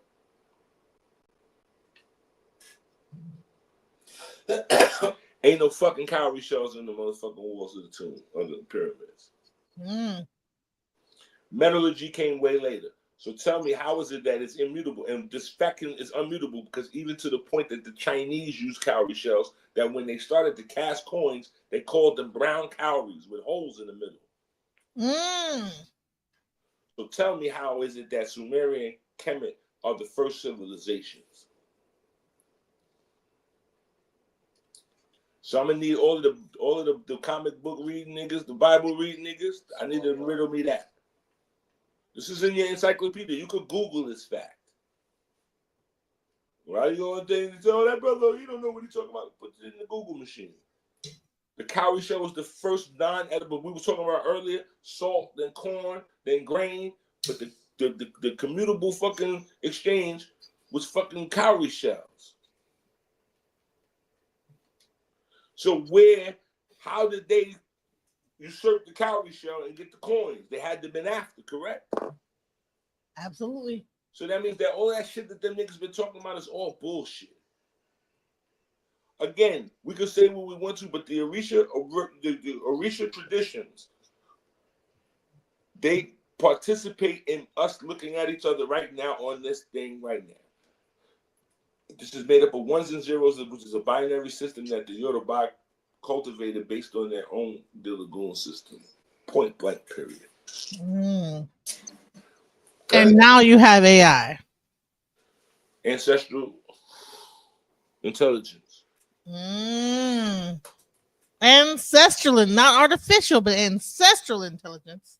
Yeah, they fucking with dead people. They want to say artificial, so they don't have to give us the tea because we've been the ones, right? I write about this all in my little sci-fi book. Y'all get the sci-fi book, y'all. But again, like I said, this is something that when the niggas get to talking all that in Sumeria, in the Emerald Tablets, and ask them niggas, well, how the fuck did that niggas skip over the cowrie shell as a fucking means of currency? How y'all did that? That means that you niggas ain't as old as you say you are in comparison to the shit that I got going on. I promise you that. Ah. Ha ha. Wow. Okay? And so I don't, like I said, I don't mix with other people. They can have whatever opinions they are, but they're not really fitting to talk to me because we ain't got nothing to debate about. I was born into this, not sworn into this. This is what I do every day. So I'm not fitting to argue with some white boy that converted, like whatever, because you don't have to. I got Orisha Egu. Fuck all that other shit. Like I ain't got let's just Mamie and them. I ain't got just Mahalia. No, I got Agba. My grandmother had Obatalame, Oroba. Iba Etanu Timbalesa Lodumani. My own mother, Carol Ann Omidina, Timbalesa Lodumani. My uncle, Shola Irawo, Timbalesa Lodumani. My other uncle, Sholare Me, Timbalesa Lodumani. I'm not doing this shit for fucking fun. I couldn't run away from this shit if I wanted to. So this is why I'm like, nah, my nigga. So really, all of these people, Black Witch, Yaya, and this one and that one, all these people that have these platforms, they should not be saying anything because they don't have 20 plus years of licensing this shit. So the white boy gonna tell me, what you gonna tell me? My nigga, he wasn't there. My mother made Ocha in 1988. Where was you at? Where was you at in 1988? What was you doing? He was a Jehovah's Witness. Exactly. But I was in Mama Stephanie's crib, and there was goats in her fucking hallway, and there was chickens in the boxes, and they were singing songs, and my mother was getting initiated. You didn't even know this shit existed. Your concept of God is skewed. We looking through the window. I'm looking through a clear window. You got fucking dirt and shit on it. You can only see through one hole. I promise you. Nah. So I don't have like that. That's why I'm saying like I'm not fitting the debate. This is why I didn't fuck with the whole Sinetta TV shit, because I'm not fitting the debate with some Hebrew Israelites. Nigga, what are you talking about? You sound crazy. You want to be a Jew? Okay, go knock yourself out. Then go on and move over there. Well, the Jews had to come over here into Nigeria to get over here. Like, what? Well, see, that's the thing. So niggas better how they got over here and get and hear me out. They better stop that shit because what they're doing is they're gonna give the Jews legitimacy to go into Africa and take shit. If they get to talking about the Igbos or the lost tribe of Lemba and that's their brothers, they're gonna take claims and ownership of that land. I promise you that. They need to cut that shit the fuck out. You're not a Jew. You don't want them niggas on your fucking heels. Real talk. All of this. Oh, and we're really the real. No, you do not want to be that, because then that will give them ownership of the land wherever you stand at. Oh, you're my brother. Shalom. And then the niggas will kick you in your ass, and then them niggas will be another part of Israel. Don't play with them niggas. Mind your fucking business. Because your ancestors was not worshiping motherfucking Levi and Abraham and them niggas. Man, listen, I had a whole. I don't know if you see my debate when I debated the Torah versus the E5, and I said, listen, the first thing I said was they had to come over here into West Africa over there to make it happen. So what happened? First of all, you're talking about the three Abrahamic religions are all consisted of nomads. We're not going to argue with nomads. Nomads, there's no that somebody kicked you the fuck out. They didn't like what you was doing. So we're not going to talk about you because you are not like wherever the fuck you came from. Okay? All three of them religions are nomadic religions.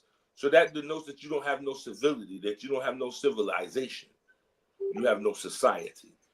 Right? So I don't fuck with nomads. Nomads are marauders. They're snake oil salesmen. Okay? They're slavers, as we've learned. So no, I don't want to hear about the Abrahamic faith. I don't want to hear nothing about that shit, because that's not what you came over here with. And I can tell you, because I've been on Savior's Day in the Nation of Islam Mosque number 7 in Harlem, and I was there when on the screen when Farrakhan said that that Islam was not their true religion, that none of the prophets was black. What? Yeah, I was there.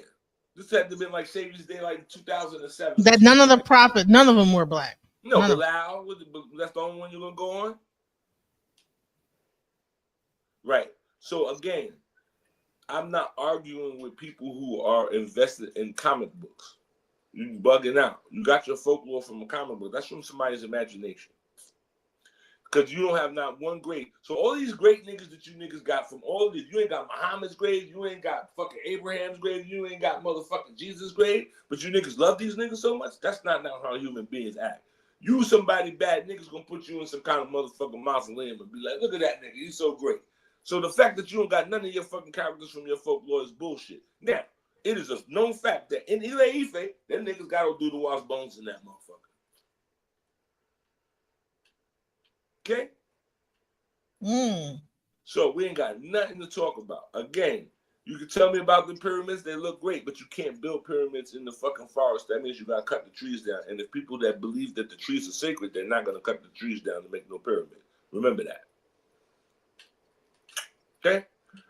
But again, if you go on, they go on my website, if they go on my Patreon, I got lectures up there. I got the second lecture I ever did in the quote-unquote conscious community, which was Congo before Kemet. So that when you go back and you listen to these things, you'll understand how I changed the skeeter in the whole conscious community. They wasn't talking like this before I showed up. After I showed up, they started talking different. This is when Sanetta went and got the queen from Luba, from the Luba kingdom in Congo, and all of that came because I did that lecture and I put all of that shit to a cease. I told them that it was a cemetery. It ain't nothing but them goddamn pyramids. It's a cemetery. And you niggas can't tell me that you got any fucking rituals from there because you can't read that shit that's on the wall and you don't speak the language. But I still speak Lucumi.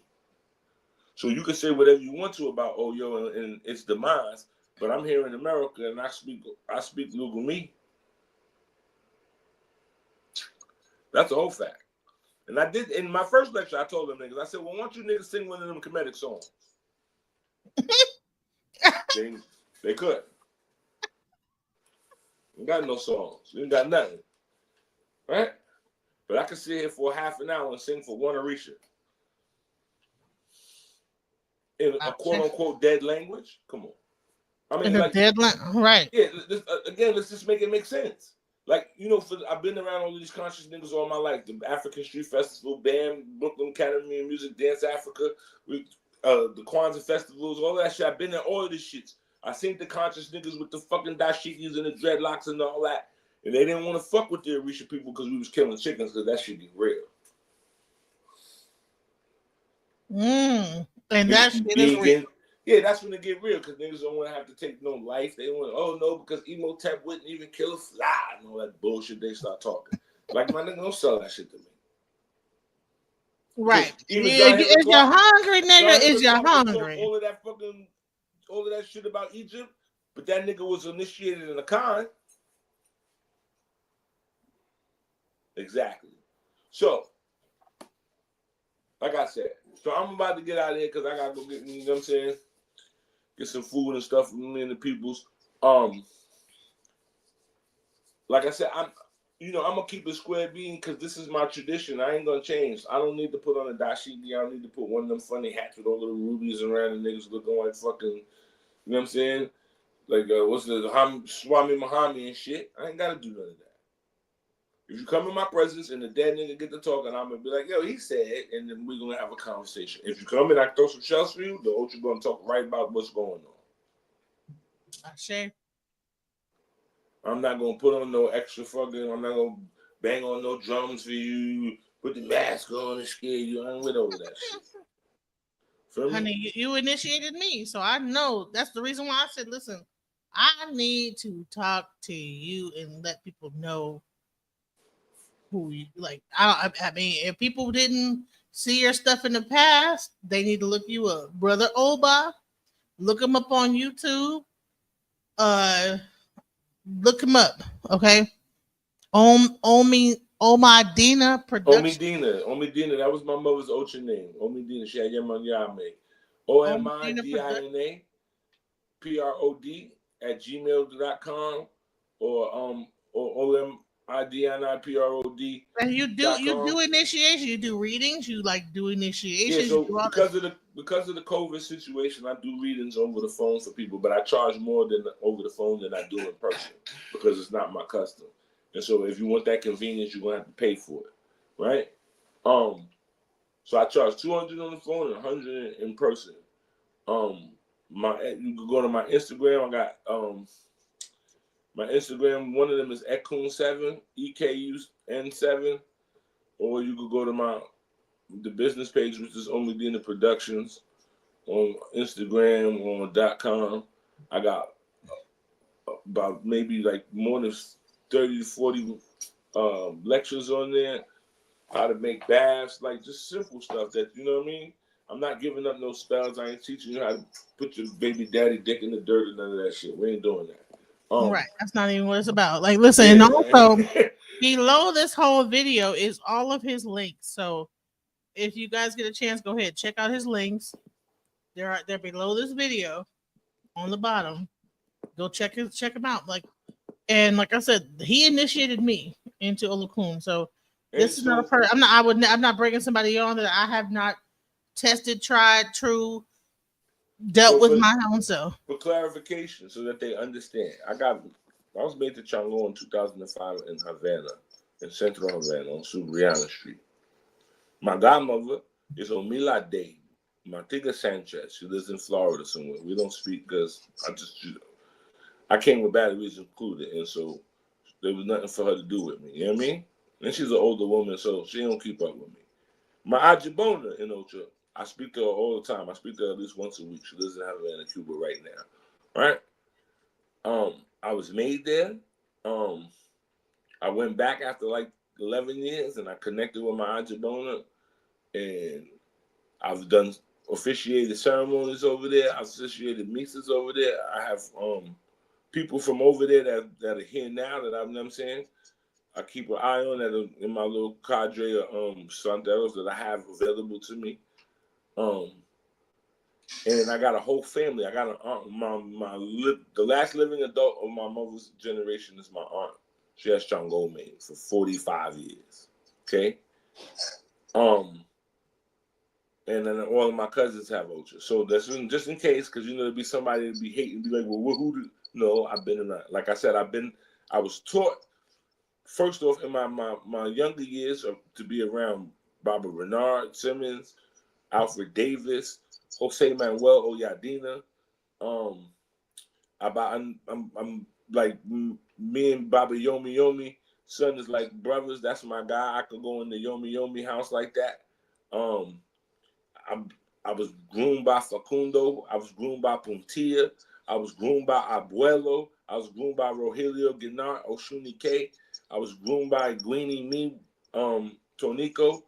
And as of right now, my elder, who I go to for my go-to, is someone in Cuba by the name of Felipe Manuel, who has a leg bame Obake Rona. That's my Oriate. And then I got another Oba that I deal with. That's my mother's godfather, is Tito Obanjoko. Right?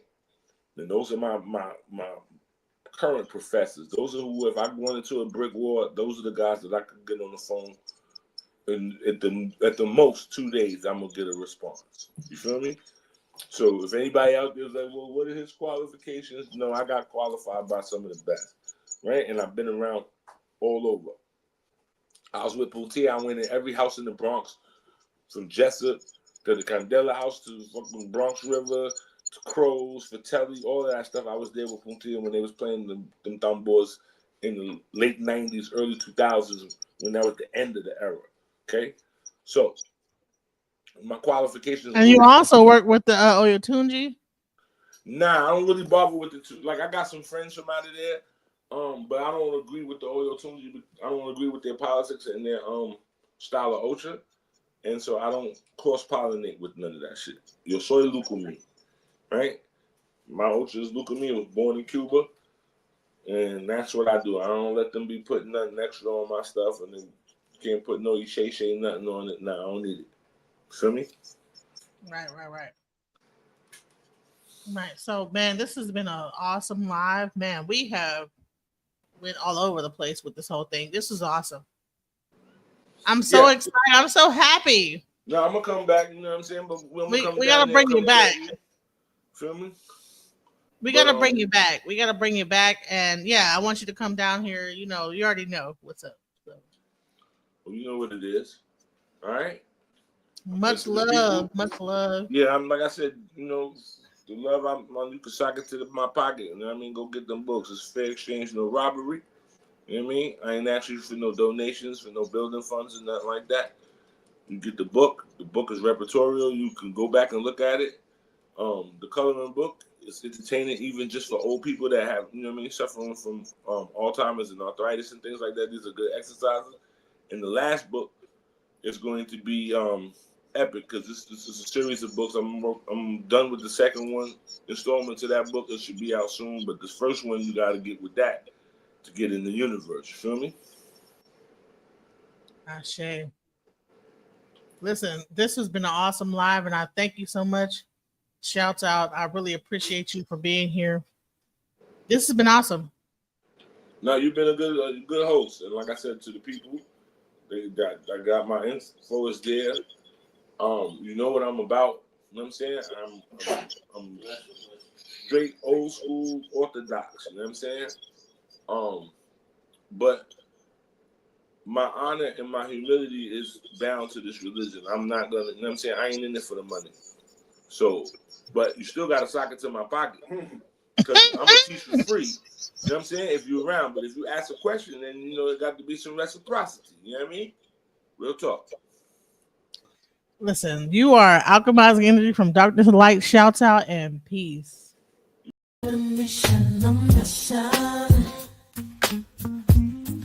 Trying to get it right. Transition. Changing the way that I see life. Transition mind. I'm on a mission. Trying to get it right. I'm transitioning my life.